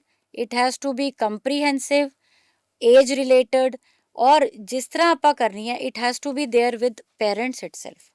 ਔਰ ਜਦੋਂ ਪੇਰੈਂਟਸ ਕਰਦੇ ਨਾ, ਅਸੀਂ ਇੱਕ ਟਰਸਟਡ ਸਰਕਲ ਹੈ ਬੱਚੇ ਦਾ, ਅਸੀਂ ਉਹ ਸਾਡਾ ਇੱਕ ਟਰਸਟ ਡਿਵੈਲਪ ਹੋਇਆ ਹੋਇਆ। ਬਿਲਕੁਲ। ਸਾਡੇ ਤੋਂ ਜੋ ਇਨਫੋਰਮੇਸ਼ਨ ਜਾਏਗੀ ਉਹ ਸਹੀ ਹੋਏਗੀ। ਨਾਲੇ ਪੋਜ਼ਿਟਿਵ ਵੇ ਦੇ ਨਾਲ ਬੱਚਾ ਗ੍ਰੈਬ ਕਰਦਾ ਹੈ। ਬਿਲਕੁਲ। ਔਰ ਬੱਚੇ ਨੂੰ ਆਪਾਂ ਇਹ ਦੱਸਣਾ ਹੈ ਕਿ ਤੇਰੇ ਨਾਲ ਜੋ ਵੀ ਹੋ ਰਿਹਾ ਹੈ, it is going to make you a better person, ਬਿਲਕੁਲ। It is going to make you an adult and that is a very good thing. ਔਰ ਅਗਰ ਅਸੀਂ ਸੋਰਸ ਨਹੀਂ ਬਣ ਰਹੇ ਨਾ, ਫਿਰ ਮੈਂ ਤੁਹਾਨੂੰ ਦੱਸਦਾ ਹੈ ਕਿ ਬਾਹਰ ਤੇ ਬਹੁਤ ਕੁਝ ਹੈ ਜਿਹੜਾ ਨੈਗੇਟਿਵ ਹੈ ਔਰ ਜਿਹੜਾ ਬਹੁਤ ਅਨਸੈਂਸਰਡ ਹੈ। You do one click and there are so many pop-ups that will come up ਬਿਲਕੁਲ। and you will have no control. So it is always better to give proper sex education as the child's age develops into adolescent ਤੇ ਆਪਾਂ ਉਹਦੇ accordingly ਉਹਨੂੰ ਦੇਣਾ ਹੈ। ਔਰ ਆਪਾਂ control ਕਰ ਸਕਦੇ ਹਾਂ ਨਾ ਕਿ ਆਪਾਂ ਕੀ ਦੱਸ ਰਹੇ ਹਾਂ ਔਰ ਕਿਸ ਏਜ ਤੇ ਦੱਸ ਰਹੇ ਹਾਂ, ਕਿਸ ਸਟੇਜ ਤੇ ਦੱਸ ਰਹੇ ਹਾਂ। ਬਟ ਇੰਟਰਨੈਟ ਜਾਂ ਮੀਡੀਆ ਜਾਂ ਉਹਦੇ ਫਰੈਂਡਸ, ਉਹ ਇੱਕ ਅਲੱਗ ਤਰ੍ਹਾਂ ਦਾ ਸੋਰਸ ਹੋ ਜਾਏਗਾ। So I think teachers and parents ਨੂੰ ਇੱਕ ਹੈਡ ਔਨ ਇਹ ਟਾਸਕ ਲੈਣਾ ਚਾਹੀਦਾ ਹੈ ਕਿ ਆਪਾਂ ਆਪਣੇ ਬੱਚੇ ਨੂੰ, ਜਿਵੇਂ ਗਰਲਸ ਹੈ ਉਹਨਾਂ ਨੂੰ ਪੀਰੀਅਡ ਸਟਾਰਟ ਹੁੰਦੇ ਹੈ, ਮਦਰ ਨੂੰ ਐਜੂਕੇਟ ਕਰਨਾ ਹੈ ਪਹਿਲਾਂ ਕਿ ਇਹ ਪਾਰਟ ਆਫ ਯੋਰ ਲਾਈਫ ਹੈ, ਇਹਦਾ ਕੀ ਪਰਪਸ ਹੈ, ਇਹ ਕੋਈ ਸ਼ਾਈ ਹੋਣ ਵਾਲੀ ਗੱਲ ਨਹੀਂ ਹੈ, ਇਹ ਕੋਈ ਡਰਨ ਵਾਲੀ ਗੱਲ ਨਹੀਂ ਹੈ, it is a part of your life. ਜਿਸ ਤਰ੍ਹਾਂ ਤੁਸੀਂ ਸਾਹ ਲੈਂਦੇ ਹੋ, ਰੋਟੀ ਖਾਂਦੇ ਹੋ, ਇਹ ਵੀ ਇੱਕ ਫਿਜ਼ੀਓਲੋਜੀਕਲ ਫੰਕਸ਼ਨ ਹੈ। ਸੋ ਬॉयਜ਼ ਨੂੰ ਵੀ ਇਸ ਤਰ੍ਹਾਂ ਦੱਸਣਾ ਹੈ। ਹੁਣ ਜਿਵੇਂ ਬॉयਜ਼ ਦੇ ਵਿੱਚ ਕੀ ਹੈ, ਮੈਸਟਰਬੇਸ਼ਨ ਕਰਦੇ ਹੈ ਤੇ ਉਹਦੇ ਬਾਰੇ ਕੁਝ ਦੱਸਿਆ ਹੀ ਨਹੀਂ ਜਾਂਦਾ ਤੇ ਉਹ ਬॉयਜ਼ ਸੋਚਦੇ ਆ ਕਿ ਮੈਂ ਕੁਝ ਗਲਤ ਕਰ ਰਿਹਾ। ਬਿਲਕੁਲ। ਐਂਡ ਉਹ ਫਿਰ ਕਿਤੋਂ ਹੋਰ ਸੋਰਸ ਤੋਂ ਇਹ ਇਨਫੋਰਮੇਸ਼ਨ ਲੈਣਾ ਚਾਹਣਗੇ ਤੇ ਉਹਦੇ ਨਾਲ ਕਈ ਵਾਰੀ they can go on the wrong path. Exactly. So parent ਨਹੀਂ ਦੱਸੇਗਾ, ਇਹ ਤਾਂ ਬਹੁਤ ਗਲਤ ਹੈ। Parent has to take that responsibility. ਆਪਾਂ ਦੱਸਦੇ ਆ ਨਾ ਕਿ ਸੜਕ ਤੇ ਕਿਵੇਂ ਤੁਰੋ, ਹਾਂਜੀ, ਰੈੱਡ ਲਾਈਟ ਦੇਖੋ, ਤੇ ਆਪਾਂ ਜ਼ਿੰਦਗੀ ਦੇ ਰੈੱਡ ਲਾਈਟ ਵੀ ਤੇ ਅਸੀਂ ਦੱਸਣੇ, ਜ਼ਿੰਦਗੀ ਦੀ ਯੈਲੋ ਲਾਈਟ ਵੀ ਅਸੀਂ ਦਿਖਾਣੀ ਹੈ ਕਿ ਹਾਂ ਬਈ ਗ੍ਰੀਨ ਹੈ, ਇਹ ਚੀਜ਼ ਤੂੰ ਕਰ ਸਕਦਾ ਹੈ, ਇਹ ਚੀਜ਼ ਤੇਰੇ ਲਈ ਨਹੀਂ ਹੈ, ਇਹ ਚੀਜ਼ ਜੇ ਆਏਗੀ ਤੇ ਓਬਜ਼ਰਵ ਕਰੀ। ਰੈੱਡ ਲਾਈਟ ਵੀ ਹੈ, ਯੈਲੋ ਲਾਈਟ ਵੀ ਹੈ, ਗ੍ਰੀਨ ਲਾਈਟ ਵੀ ਹੈ। So you have to be that guardian. ਇੱਕ ਲਾਈਟ ਹਾਊਸ ਦਾ ਰੋਲ ਹੁੰਦਾ ਹੈ, ਲਾਈਟ ਹਾਊਸ ਤੋਂ ਬਿਨਾਂ ਕੋਈ ਕਸ਼ਤੀ ਪਾਰ ਨਹੀਂ ਲੱਗ ਸਕਦੀ। ਤੇ ਯਾਦ ਰੱਖੋ, ਪੇਰੈਂਟਸ ਲਾਈਟ ਹਾਊਸ ਨੇ ਬੱਚੇ ਲਈ। So you have to guide them through sex and education has to be given. ਨਹੀਂ, ਇੱਕ ਮੈਂ ਪਿੱਛੇ ਮੂਵੀ ਆਈ ਸੀਗੀ ਓ ਮਾਈ ਗॉड 2, ਸ਼ਾਇਦ ਤੁਸੀਂ ਦੇਖੀ ਹੋਏਗੀ। ਉਹਦੇ ਉੱਤੇ ਵੀ ਮੇਨ ਉਸ ਫਿਲਮ ਦਾ ਇਹੋ ਹੀ ਸੈਕਸ ਐਜੂਕੇਸ਼ਨ ਉੱਤੇ ਟੌਪਿਕ ਸੀਗਾ ਕਿ ਪੇਰੈਂਟਸ ਨੂੰ ਤੇ ਸਕੂਲਸ ਨੂੰ ਇਹਨਾਂ ਚੀਜ਼ਾਂ ਦੇ ਉੱਤੇ ਸੀਰੀਅਸਲੀ ਸੋਚ ਕੇ ਤੇ ਬੱਚੇ ਨੂੰ ਪੜ੍ਹਾਉਣਾ ਚਾਹੀਦਾ, ਐਜੂਕੇਟ ਕਰਨਾ ਚਾਹੀਦਾ। ਬਿਲਕੁਲ। ਦੇਖੋ, ਗੁੱਡ ਟੱਚ, ਬੈਡ ਟੱਚ ਤੇ ਅਸੀਂ ਅੱਜ ਕੱਲ੍ਹ ਕਿੰਡਰਗਾਰਟਨ 'ਚ ਕਹਿ ਰਹੇ ਹਾਂ ਕਿ ਤੁਸੀਂ ਬੱਚੇ ਨੂੰ ਦੱਸੋ ਕਿ ਕਿਹੜੇ ਪ੍ਰਾਈਵੇਟ ਪਾਰਟਸ ਨੇ ਤੁਹਾਡੀ ਬੋਡੀ ਦੇ, ਹੈ ਨਾ, ਕਿਹੜੇ ਪਾਰਟਸ ਤੁਸੀਂ ਕਿਸੇ ਨੂੰ ਐਕਸਪੋਜ਼ ਨਹੀਂ ਕਰ ਸਕਦੇ। ਅਗਰ ਤੁਹਾਨੂੰ ਕੋਈ ਉੱਥੇ ਟੱਚ ਕਰ ਰਿਹਾ ਤੇ it is a bad touch. ਤੇ ਜਿਵੇਂ ਜਿਵੇਂ ਬੱਚਾ ਕਿਸ਼ੋਰ ਬਣੇਗਾ, ਆਪਾਂ ਨੂੰ ਇੱਕ ਸਟੈਪ ਅੱਗੇ ਜਾ ਕੇ ਦੱਸਣਾ ਪਏਗਾ ਕਿ ਤੇਰੀ ਬਾਡੀ ਕਿਸ ਤਰ੍ਹਾਂ ਇਵੋਲਵ ਹੋ ਰਹੀ ਹੈ, ਇਹਦਾ ਕੀ ਰੋਲ ਹੈ, ਸੈਕਸ਼ੁਅਲਿਟੀ ਨੂੰ ਆਪਾਂ ਕਿਵੇਂ ਹੈਂਡਲ ਕਰਨਾ ਹੈ। ਆਪਾਂ ਨੂੰ ਇਹ ਨਹੀਂ ਹੈ ਕਿ ਹਾਰਮੋਨਸ ਨੇ ਉਹਨੂੰ ਤੰਗ ਨਹੀਂ ਕਰਨਾ। ਹਾਰਮੋਨਸ ਦਾ ਰੋਲ ਹੈ, ਉਹਨਾਂ ਨੇ ਇਹ ਸਭ ਕੁਝ ਮਤਲਬ ਆਪੋਜ਼ਿਟ ਸੈਕਸ ਨੂੰ ਦੇਖ ਕੇ ਅਟਰੈਕਸ਼ਨ ਹੋਣੀ ਹੈ, ਕੁਝ ਲਵ ਅਫੇਅਰਸ ਹੋਣੇ ਹੈ, ਬਟ ਉਸ ਚੀਜ਼ ਦੇ ਥਰੂ ਲੈ ਕੇ ਜਾਣਾ, ਬੱਚੇ ਨੂੰ ਦੱਸਣਾ ਕਿ ਤੁਸੀਂ ਫਿਜ਼ੀਕਲ ਕਿਵੇਂ ਹੋਣਾ ਹੈ, ਇੰਟੀਮੇਸੀ ਕੀ ਹੈ, that is very important. You have to tell. ਅਗਰ ਤੁਸੀਂ ਨਹੀਂ ਕਰੋਗੇ ਤੇ let me be very clear that there are sources that will misguide them and take them on a wrong path. ਕਿ ਫਦਰ ਮੈਮ, ਜੇ ਮੈਂ ਪੀਅਰ ਪ੍ਰੈਸ਼ਰ ਦੀ ਗੱਲ ਕਰਦਾ ਹੈ ਨਾ, ਪੀਅਰ ਪ੍ਰੈਸ਼ਰ ਦੇ ਵਿੱਚ ਜੇ ਮੈਂ ਗੱਲ ਕਰਾਂ, ਟੀਨਏਜ ਜਿਹੜੇ ਹੈਗੇ ਨੇ ਰਿਲੇਸ਼ਨਸ਼ਿਪਸ ਦੇ ਵਿੱਚ ਪੇਰੈਂਟਸ ਜਿਹੜੇ ਹੈਗੇ ਉਹਨਾਂ ਨੂੰ ਕਿੱਦਾਂ ਉਹਨਾਂ ਨੂੰ ਗਾਈਡ ਕਰਨਾ ਚਾਹੀਦਾ? ਮੈਂ ਨਾ ਇੱਕ ਤੁਹਾਨੂੰ ਪਹਿਲਾਂ ਗੋਲਡਨ ਪ੍ਰਿੰਸੀਪਲ ਦੱਸਿਆ, ਹਾਂਜੀ, ਲਿਸਨਿੰਗ ਬਿਫੋਰ ਜੱਜਿੰਗ। ਜੇ ਤੁਸੀਂ ਸੁਣ ਲਈ, ਦੇਖੋ ਬਹੁਤ ਸਾਰੇ ਬੱਚੇ ਪੇਰੈਂਟਸ ਨਾਲ ਗੱਲ ਕਿਉਂ ਨਹੀਂ ਕਰਦੇ ਕਿ ਜੇ ਉਹ ਆ ਕੇ ਦੱਸੇਗਾ ਕਿ ਜਸਟ ਐਨ ਐਗਜ਼ਾਮਪਲ ਕਿ ਮੈਨੂੰ ਇਹ ਕੁੜੀ ਨਾਲ ਨਾ ਮੇਰਾ ਕੁਛ ਮੈਨੂੰ ਅੱਛੀ ਲੱਗ ਰਹੀ ਹੈ ਤੇ ਮੈਂ ਇਹਦੇ ਨਾਲ ਕੁਛ ਅਫੇਅਰ ਮੇਰਾ ਚੱਲ ਰਿਹਾ, ਹਾਂਜੀ ਤੇ ਪਹਿਲਾਂ ਹੀ ਰਿਸਪੌਂਸ ਕੀ ਹੁੰਦਾ ਇੱਕ ਟ੍ਰੈਡੀਸ਼ਨਲ ਪੈਰੈਂਟ ਦਾ, ਬਸ ਤੂੰ ਇਸੇ ਜੋਗਾ ਹੈ, ਆਈ ਕਰੀ, ਤੂੰ ਪੜ੍ਹਨਾ ਨਹੀਂ ਹੈ, ਸਹੀ ਪੜ੍ਹਾਈ ਲਿਖਾਈ ਇਸ ਲਈ ਤੈਨੂੰ ਸਕੂਲ ਭੇਜਿਆ ਹੈ। ਆ ਸਿੱਖਣ ਜਾਣਾ ਵੀ ਜੱਜਡ, ਵੀ ਸਹੀ ਡਿਡ ਗੱਲ। ਨਾਟ ਲਿਸਨ। ਅਸੀਂ ਉਹਦੇ ਨਾਲ ਬੈਠ ਸਕਦੇ ਹਾਂ, ਅਸੀਂ ਪੁੱਛ ਸਕਦੇ ਹਾਂ ਕਿ ਅੱਛਾ ਕਿਸ ਤਰ੍ਹਾਂ ਤੈਨੂੰ ਲੱਗਿਆ, ਕੌਣ ਹੈ ਲੜਕੀ, ਕੀ ਕਰਦੀ ਹੈ, ਕਿਵੇਂ ਤੈਨੂੰ ਕੀ ਫੀਲਿੰਗਸ ਆ ਰਹੀਆਂ, ਦੈਨ ਅਸੀਂ ਉਹਨੂੰ ਗਾਈਡ ਕਰ ਸਕਦੇ ਹਾਂ ਕਿ ਬੇਟਾ ਯੂ ਆਰ ਜਸਟ 14, ਹੂੰ very good, you have good friendship with her, ਤੁਸੀਂ ਉਹਨੂੰ ਡਿਵੈਲਪ ਕਰੋ, ਬਟ ਕੁਝ ਚੀਜ਼ਾਂ ਮੈਂ ਤੈਨੂੰ ਕੌਸ਼ਨ ਕਰਾਂਗਾ ਕਿ ਤੁਸੀਂ too young for physical intimacy, ਇਹ ਚੀਜ਼ਾਂ ਆਪਾਂ ਹਲੇ ਵੇਟ ਕਰ ਸਕਦੇ ਹਾਂ। You focus on your studies, ਉਹਦੇ ਨਾਲ ਅੱਛੀ ਤਰ੍ਹਾਂ ਦੋਸਤੀ ਰੱਖੋ, see how it goes and how far it goes. ਔਰ ਅਗਰ ਆਪਾਂ ਉਹਨੂੰ ਸੁਣਿਆ ਹੀ ਨਹੀਂ ਤੇ ਉਹ ਤੁਹਾਨੂੰ ਕੱਲ੍ਹ ਆ ਕੇ ਦੱਸੇਗਾ ਹੀ ਨਹੀਂ ਕਿ ਉਹਨੇ ਕੀ ਕੀਤਾ। ਸਮਝੋ ਅਗਰ ਉਹਨੇ ਕੁਝ ਇੱਕ ਨੈਕਸਟ ਸਟੈਪ ਲੈ ਵੀ ਲਿਆ ਹੈ, ਉਹ ਚੁੱਪ ਹੋ ਜਾਏਗਾ, ਉਹ ਕਹੇਗਾ ਕਿ ਇਹਨਾਂ ਨੂੰ ਤੇ ਦੱਸਣ ਦੀ ਲੋੜ ਹੀ ਨਹੀਂ। ਹਾਂਜੀ ਫਿਰ ਅਸੀਂ ਦੇਖਦੇ ਹਾਂ ਕਿ ਜੀ ਉਹ ਬੱਚਾ ਘਰੋਂ ਚਲਾ ਗਿਆ, ਉਹ ਭੱਜ ਗਿਆ, ਬਿਲਕੁਲ ਕੁਝ ਹੋਰ ਉਹਨੇ ਸਟੈਪ ਲੈ ਲਿਆ, ਉਹਨੇ ਕੋਈ ਸੈਲਫ ਹਾਰਮ ਕਰ ਲਿਆ, ਆਪਣੇ ਆਪ ਨੂੰ ਨੁਕਸਾਨ ਕਰ ਲਿਆ, ਸੁਸਾਈਡ ਤੱਕ ਜਿਹੜੇ ਉਹਨੇ ਬੱਚੇ ਕਰ ਤੁਹਾਡੇ ਤੋਂ ਲੈਂਦੇ ਨੇ। ਆਪਣੇ ਆਪ ਨੂੰ ਦੂਰ ਕਰ ਲਿਆ। ਕਿਉਂ? ਕਿਉਂਕਿ ਤੁਸੀਂ ਉਹਨੂੰ ਮੌਕਾ ਨਹੀਂ ਦਿੱਤਾ ਆਪਣੀ ਗੱਲ। ਬੱਚਾ ਤੁਹਾਨੂੰ ਆ ਕੇ ਕਹਿ ਦਿੰਦਾ ਨਾ ਕਿ ਪਾਪਾ ਮੈਂ ਆਲੂ ਟਿੰਡੇ ਨਹੀਂ ਖਾਣੇ, ਮੈਨੂੰ ਨਹੀਂ ਚੰਗੇ ਲੱਗਦੇ, ਸੁਣਦੇ ਆ ਨਾ ਆਪਾਂ, ਬਿਲਕੁਲ ਤੇ ਗਿਵ ਹਿਮ ਅ ਥਾਟ, ਸੁਣੋ ਉਹਦੀ ਗੱਲ, ਉਹ ਤੁਹਾਨੂੰ ਕੀ ਦੱਸਣਾ ਚਾਹ ਰਿਹਾ ਹੈ, ਉਹ ਤੁਹਾਡੀ ਜ਼ਿੰਦਗੀ ਆਪਣੀ ਜ਼ਿੰਦਗੀ ਦਾ ਕੁਝ ਤੁਹਾਡੇ ਨਾਲ ਸਾਂਝਾ ਕਰ ਰਿਹਾ ਹੈ। ਤੁਹਾਨੂੰ ਇਹ ਨਹੀਂ ਕਹਿ ਰਿਹਾ ਕਿ ਤੁਸੀਂ ਇੱਕ ਵਰਡਿਕਟ ਸੁਣਾ ਦਿਓ ਕਿ ਤੂੰ ਐ ਹੈ, ਤੂੰ ਇਹ ਹੈ। ਉਹ ਮਾਂ ਨੂੰ ਵੀ ਕਈ ਵਾਰੀ ਇਨਵੋਲਵ ਕਰ ਲੈਣਗੇ, ਤੂੰ ਇਹ ਸਿੱਖਿਆ ਦਿੱਤੀ ਹੈ ਇਹਨੂੰ, ਤੂੰ ਇਹ ਕਿੱਥੋਂ ਸਿੱਖ ਕੇ ਆਇਆ, ਸਾਡੇ ਘਰ 'ਚ ਇਹ ਨਹੀਂ ਹੁੰਦਾ। ਇਹ ਤੇ it's part of growing up. ਆਪਾਂ ਦੇਖਿਆ ਕਿ ਇਹ ਨਾਰਮਲ ਚੀਜ਼ਾਂ ਨੇ, ਬਿਲਕੁਲ ਤੇ ਨਾਰਮਲ ਚੀਜ਼ਾਂ ਨੂੰ ਐਕਸੈਪਟ ਕਰੋ ਔਰ ਬੱਚੇ ਨੂੰ ਰਸਤਾ ਦਿਖਾਓ, ਔਰ ਚੈਨਲ ਆਫ ਕਮਿਊਨੀਕੇਸ਼ਨ ਓਪਨ ਰੱਖੋ, ਬਿਲਕੁਲ ਉਹਨੂੰ ਬੰਦ ਨਾ ਕਰੋ, ਬਹੁਤ ਜ਼ਰੂਰੀ ਹੈ ਮੈਮ। ਬਹੁਤ ਜ਼ਰੂਰੀ ਹੈ। ਤੁਹਾਡੇ ਜੇ ਐਕਸਪੀਰੀਅੰਸ ਦੇ ਅਕੋਰਡਿੰਗ ਜੇ ਮੈਂ ਗੱਲ ਕਰਾਂ, ਪੇਰੈਂਟਸ ਜਿਹੜੇ ਨੇ ਆਪਣੇ ਬੱਚਿਆਂ ਨੂੰ ਵੱਡੇ ਕਰਨ ਦੇ ਵਿੱਚ ਕਿਹੜੀ ਜਿਹੜੀ ਹੈ ਸਭ ਤੋਂ ਵੱਡੀ ਗਲਤੀ ਕਰਦੇ ਨੇ? ਬਸ ਜੋ ਮੈਂ ਹੁਣੇ ਦੱਸੀ, ਜੱਜਿੰਗ ਬਿਫੋਰ ਲਿਸਨਿੰਗ, ਹੂੰ ਨਾਟ ਅੰਡਰਸਟੈਂਡਿੰਗ them, ਔਰ ਉਹਨਾਂ ਨੂੰ ਆਪਣਾ ਮਿਨੀਏਚਰ ਨਾ ਸਮਝੋ। ਹੁਣ ਮੈਂ ਇਹ ਸੋਚਾਂ ਕਿ ਮੇਰਾ ਬੱਚਾ ਮੇਰੀ ਹੀ ਇੱਕ ਮਿਨੀ ਰਿਫਲੈਕਸ਼ਨ ਹੈ, ਬਿਲਕੁਲ। ਨਹੀਂ, ਉਹ ਇੱਕ ਇੰਡੀਵਿਜੂਅਲ ਹੈ ਆਪਣੇ ਆਪ 'ਚ, ਉਹਦੀ ਇੱਕ ਆਪਣੀ ਦੁਨੀਆ, ਆਪਣੀ ਸੋਚ, ਆਪਣਾ ਤਜਰਬਾ ਹੈ, ਉਹ ਮਿਨੀ ਐਡਲਟ ਨਹੀਂ ਹੈ। ਔਰ ਉਹ ਤੁਹਾਡੀਆਂ ਕੰਪਲੈਕਸਸ ਜਾਂ ਤੁਹਾਡੀਆਂ ਇਨਸਿਕਿਉਰਿਟੀਜ਼ ਨੂੰ ਪੂਰੇ ਕਰਨ ਦਾ ਰਸਤਾ ਵੀ ਨਹੀਂ ਹੈ।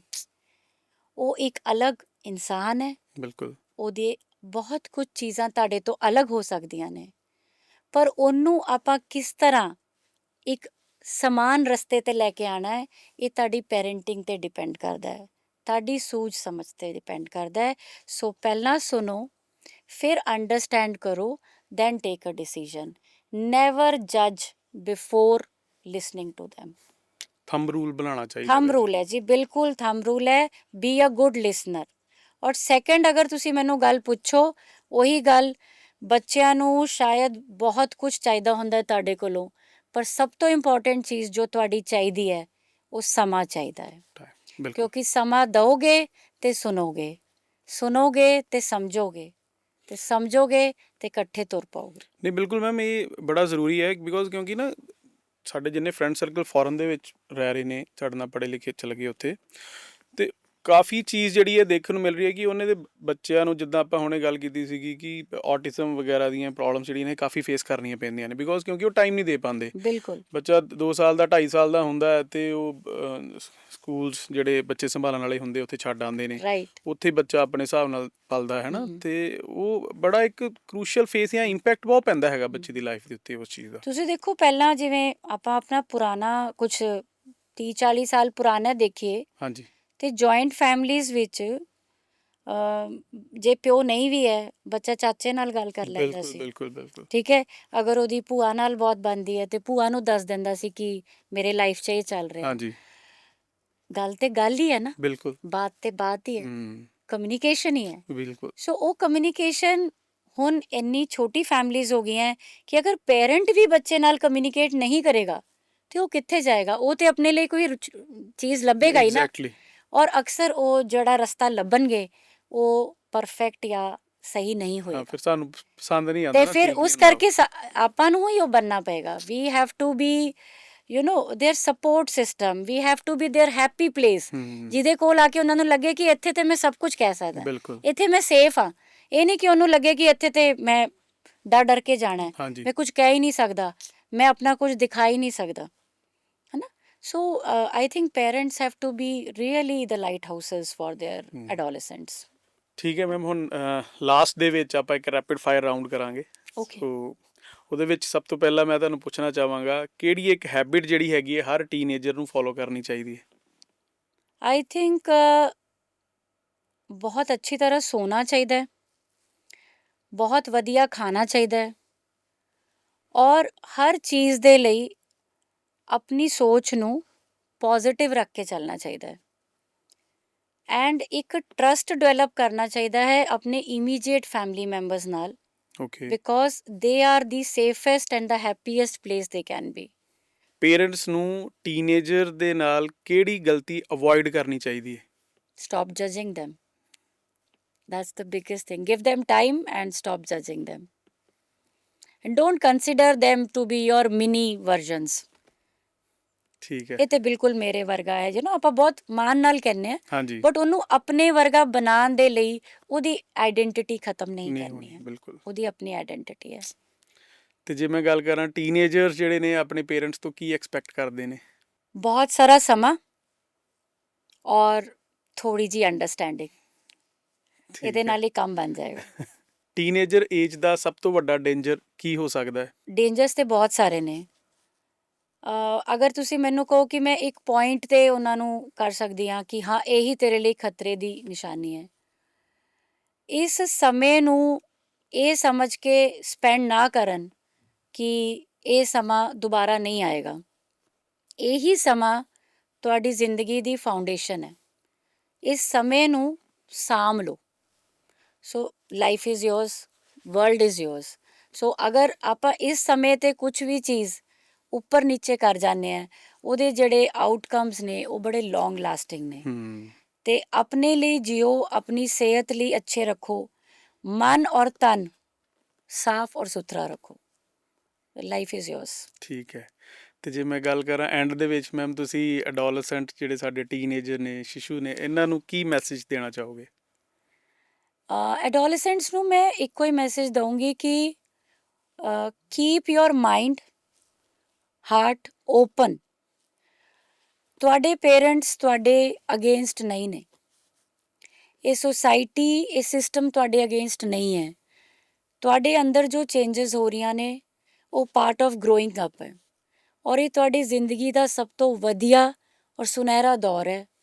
ਇਹਨੂੰ ਜਿੰਨਾ ਗੋਲਡਨ ਬਣਾ ਸਕਦੇ ਹੋ ਉਹ ਤੁਹਾਡੇ ਹੱਥ 'ਚ ਹੈ। ਅੱਛਾ ਖਾਓ, ਅੱਛਾ ਸੋਚੋ, ਔਰ ਅੱਛੀ ਤਰ੍ਹਾਂ ਸੋ, ਔਰ ਜ਼ਿੰਦਗੀ ਲਈ ਤਿਆਰ ਹੋ ਜਾਓ। ਇਹੀ ਮੈਸੇਜ ਹੈ। ਠੀਕ ਹੈ। B strong. B strong, B positive, and अपनी वीकनेसेस भी पहचानो। बिल्कुल। हमेशा स्ट्रॉन्ग रहना ही स्ट्रेंथ नहीं है। अपनी वीकनेस ਨੂੰ ਪਹਿਚਾਨ ਕੇ ਉਹਨੂੰ ਮਾਸਟਰ ਕਰ ਲੈਣਾ, ਇਹ ਵੀ ਸਟਰੈਂਥ ਹੈ। ਹਾਂ, ਉੱਤੇ ਵੀ ਕੰਮ ਕਰੋ। ਔਰ ਜ਼ਰੂਰੀ ਨਹੀਂ ਹੈ ਕਿ ਹਰ ਚੀਜ਼ ਤੁਹਾਨੂੰ ਉੱਪਰ ਹੀ ਲੈ ਕੇ ਜਾਂਦੀ ਹੈ। ਮੁਸ਼ਕਿਲਾਂ ਆਉਂਦੀਆਂ ਨੇ, ਰੁਕਾਵਟਾਂ ਆਉਂਦੀਆਂ ਨੇ, ਬਟ ਰੈਜ਼ੀਲੀਐਂਟ ਬਣੋ, ਪੋਜ਼ਿਟਿਵ ਬਣੋ, ਐਂਡ ਉਸ ਚੀਜ਼ ਨੂੰ ਪਾਰ ਕਰੋ। ਠੀਕ ਹੈ। ਜ਼ਿੰਦਗੀ ਤੇ ਇਹਨਾਂ ਦੀ ਹੈ। ਐਡੋਲੈਸੈਂਟ ਪਾਪੂਲੇਸ਼ਨ ਇੰਡੀਆ 'ਚ ਬਹੁਤ ਜ਼ਿਆਦਾ ਹੈ, ਤੇ ਇਹੀ ਲੋਕ ਆਉਣ ਵਾਲੇ ਸਮੇਂ ਦਾ ਫਿਊਚਰ ਨੇ। ਬਿਲਕੁਲ। So they have to keep good with themselves. Thank you so much ma'am. ਧੰਨਵਾਦ ਤੁਹਾਡਾ। Thank you. ਮੈਂ ਪੂਰੀ ਉਮੀਦ ਕਰਾਂਗਾ ਕਿ ਅੱਜ ਦੀ ਜਿਹੜੀ ਸਾਡੀ ਕਨਵਰਜ਼ੇਸ਼ਨ ਹੈਗੀ ਹੈ, ਇਹ ਪੇਰੈਂਟਸ ਨੂੰ ਇੱਕ ਬਹੁਤ ਵਧੀਆ ਮੈਸੇਜ ਜਿਹੜਾ ਹੈ ਆਪਣੇ ਬੱਚਿਆਂ ਨੂੰ ਵੱਡੇ ਕਰਨ ਦੇ ਵਿੱਚ ਯੋਗਦਾਨ ਜਿਹੜਾ ਹੈ ਅਦਾ ਕਰੇਗੀ। ਐਂਡ ਬਹੁਤ ਅੱਛੀਆਂ ਗੱਲਾਂ ਜਿਹੜੀਆਂ ਨੇ ਤੁਸੀਂ ਅੱਜ ਦੱਸੀਆਂ ਨੇ। ਇੱਕ ਅੱਛਾ ਬੱਚੇ ਨੂੰ ਪਾਲਣ ਪੋਸ਼ਣ ਜਿਹੜਾ ਹੈਗਾ ਕਰਨਾ, ਉਹ ਪੇਰੈਂਟਸ ਲਈ ਬਹੁਤ ਵੱਡੀ ਇੱਕ ਜ਼ਿੰਮੇਵਾਰੀ ਹੈ। ਅਤੇ ਉਹਨਾਂ ਦੇ ਮੈਂਟਲ, ਸਾਈਕੋਲੋਜੀਕਲ ਉਹਨਾਂ ਚੀਜ਼ਾਂ ਨੂੰ ਅੰਡਰਸਟੈਂਡ ਕਰਨਾ, ਇਹ ਵੀ ਇੱਕ ਪੇਰੈਂਟਸ ਲਈ ਬਹੁਤ ਵੱਡੀ ਮਤਲਬ ਜ਼ਿੰਮੇਵਾਰੀ ਦੇ ਨਾਲ ਨਾਲ ਉਹਨਾਂ ਦੀ ਜ਼ਰੂਰਤ ਹੈ, ਕਹਿ ਦਈਏ ਅੱਜ ਦੇ ਸਮੇਂ ਦੀ। और आजकल बहुत बहुत कुछ है। अगर पेरेंट्स कुछ पढ़ना चाहते हैं, कुछ समझना चाहते हैं एडोलसेंट्स बारे, बहुत कुछ अवेलेबल है। ਔਰ ਮੈਨੂੰ ਲੱਗਦਾ ਹੈ ਕਿ ਅਗਰ ਪੈਰੈਂਟਸ ਬੱਚੇ ਨੂੰ ਨਹੀਂ ਸਮਝ ਸਕਦੇ ਤੇ ਬੱਚਾ ਦੁਨੀਆ ਨੂੰ ਆਪਣੇ ਆਪ ਨੂੰ ਸਮਝਾਣਾ ਹਮੇਸ਼ਾ ਡਿਫਿਕਲਟ ਫੀਲ ਬਿਲਕੁਲ। ਕਰੇਗਾ। ਸੋ ਸਭ ਕੁਝ ਘਰ ਤੋਂ ਹੀ ਸ਼ੁਰੂ ਹੁੰਦੀ ਹੈ ਤੇ ਘਰ ਤੇ ਹੀ ਖਤਮ ਹੁੰਦੀ ਹੈ। ਸੋ ਆਪਣਾ ਅੱਛਾ ਜਿਹਾ ਮਾਹੌਲ, ਇੱਕ ਅੱਛਾ family system, it has to be the backbone of your adolescent. ਤੇ ਜਿਹੜਾ ਬੱਚੇ ਦੀ ਫੈਮਿਲੀ ਸਿਸਟਮ ਵੈਲਿਊਜ਼ ਬੜੇ ਵਧੀਆ ਨੇ, ਉਹਦਾ ਸਹੀ ਰਸਤੇ ਤੇ ਚੱਲਣਾ ਬਹੁਤ ਆਸਾਨ ਹੋ ਜਾਂਦਾ ਹੈ ਠੀਕ। ਔਰ ਉਹ ਅੱਛਾ ਐਡਲਟ ਬਣਦਾ ਹੈ। Thank you so much ma'am. Thank you Thank thank you so much. So thank you so much episode ਨੂੰ ਐਂਡ ਤੱਕ ਦੇਖਣ ਲਈ। ਸੋ ਓਵਰਆਲ ਐਪੀਸੋਡ ਦੇ ਵਿੱਚ ਤੁਹਾਨੂੰ ਸਭ ਤੋਂ ਵਧੀਆ ਚੀਜ਼ ਕਿਹੜੀ ਲੱਗੀ ਹੈ, ਸਾਨੂੰ ਕਮੈਂਟ ਕਰਕੇ ਜ਼ਰੂਰ ਦੱਸਿਓ। ਇਸ ਐਪੀਸੋਡ ਨੂੰ ਸ਼ੇਅਰ ਕਰਨਾ ਨਾ ਭੁੱਲਣਾ, ਚੈਨਲ ਨੂੰ ਸਬਸਕ੍ਰਾਈਬ ਕਰਨਾ ਨਾ ਭੁੱਲਣਾ। ਅਗਲੀ ਵਾਰ ਫੇਰ ਮਿਲਾਂਗੇ ਇੱਕ ਨਵੇਂ ਵਿਸ਼ੇਸ਼ੱਗ ਦੇ ਨਾਲ, ਨਵੇਂ ਟੌਪਿਕ ਦੇ ਉੱਤੇ। ਉਦੋਂ ਤੱਕ ਲਈ ਥੈਂਕ ਯੂ, ਧੰਨਵਾਦ, ਰੱਬ ਰਾਖਾ, ਸਤਿ ਸ਼੍ਰੀ ਅਕਾਲ।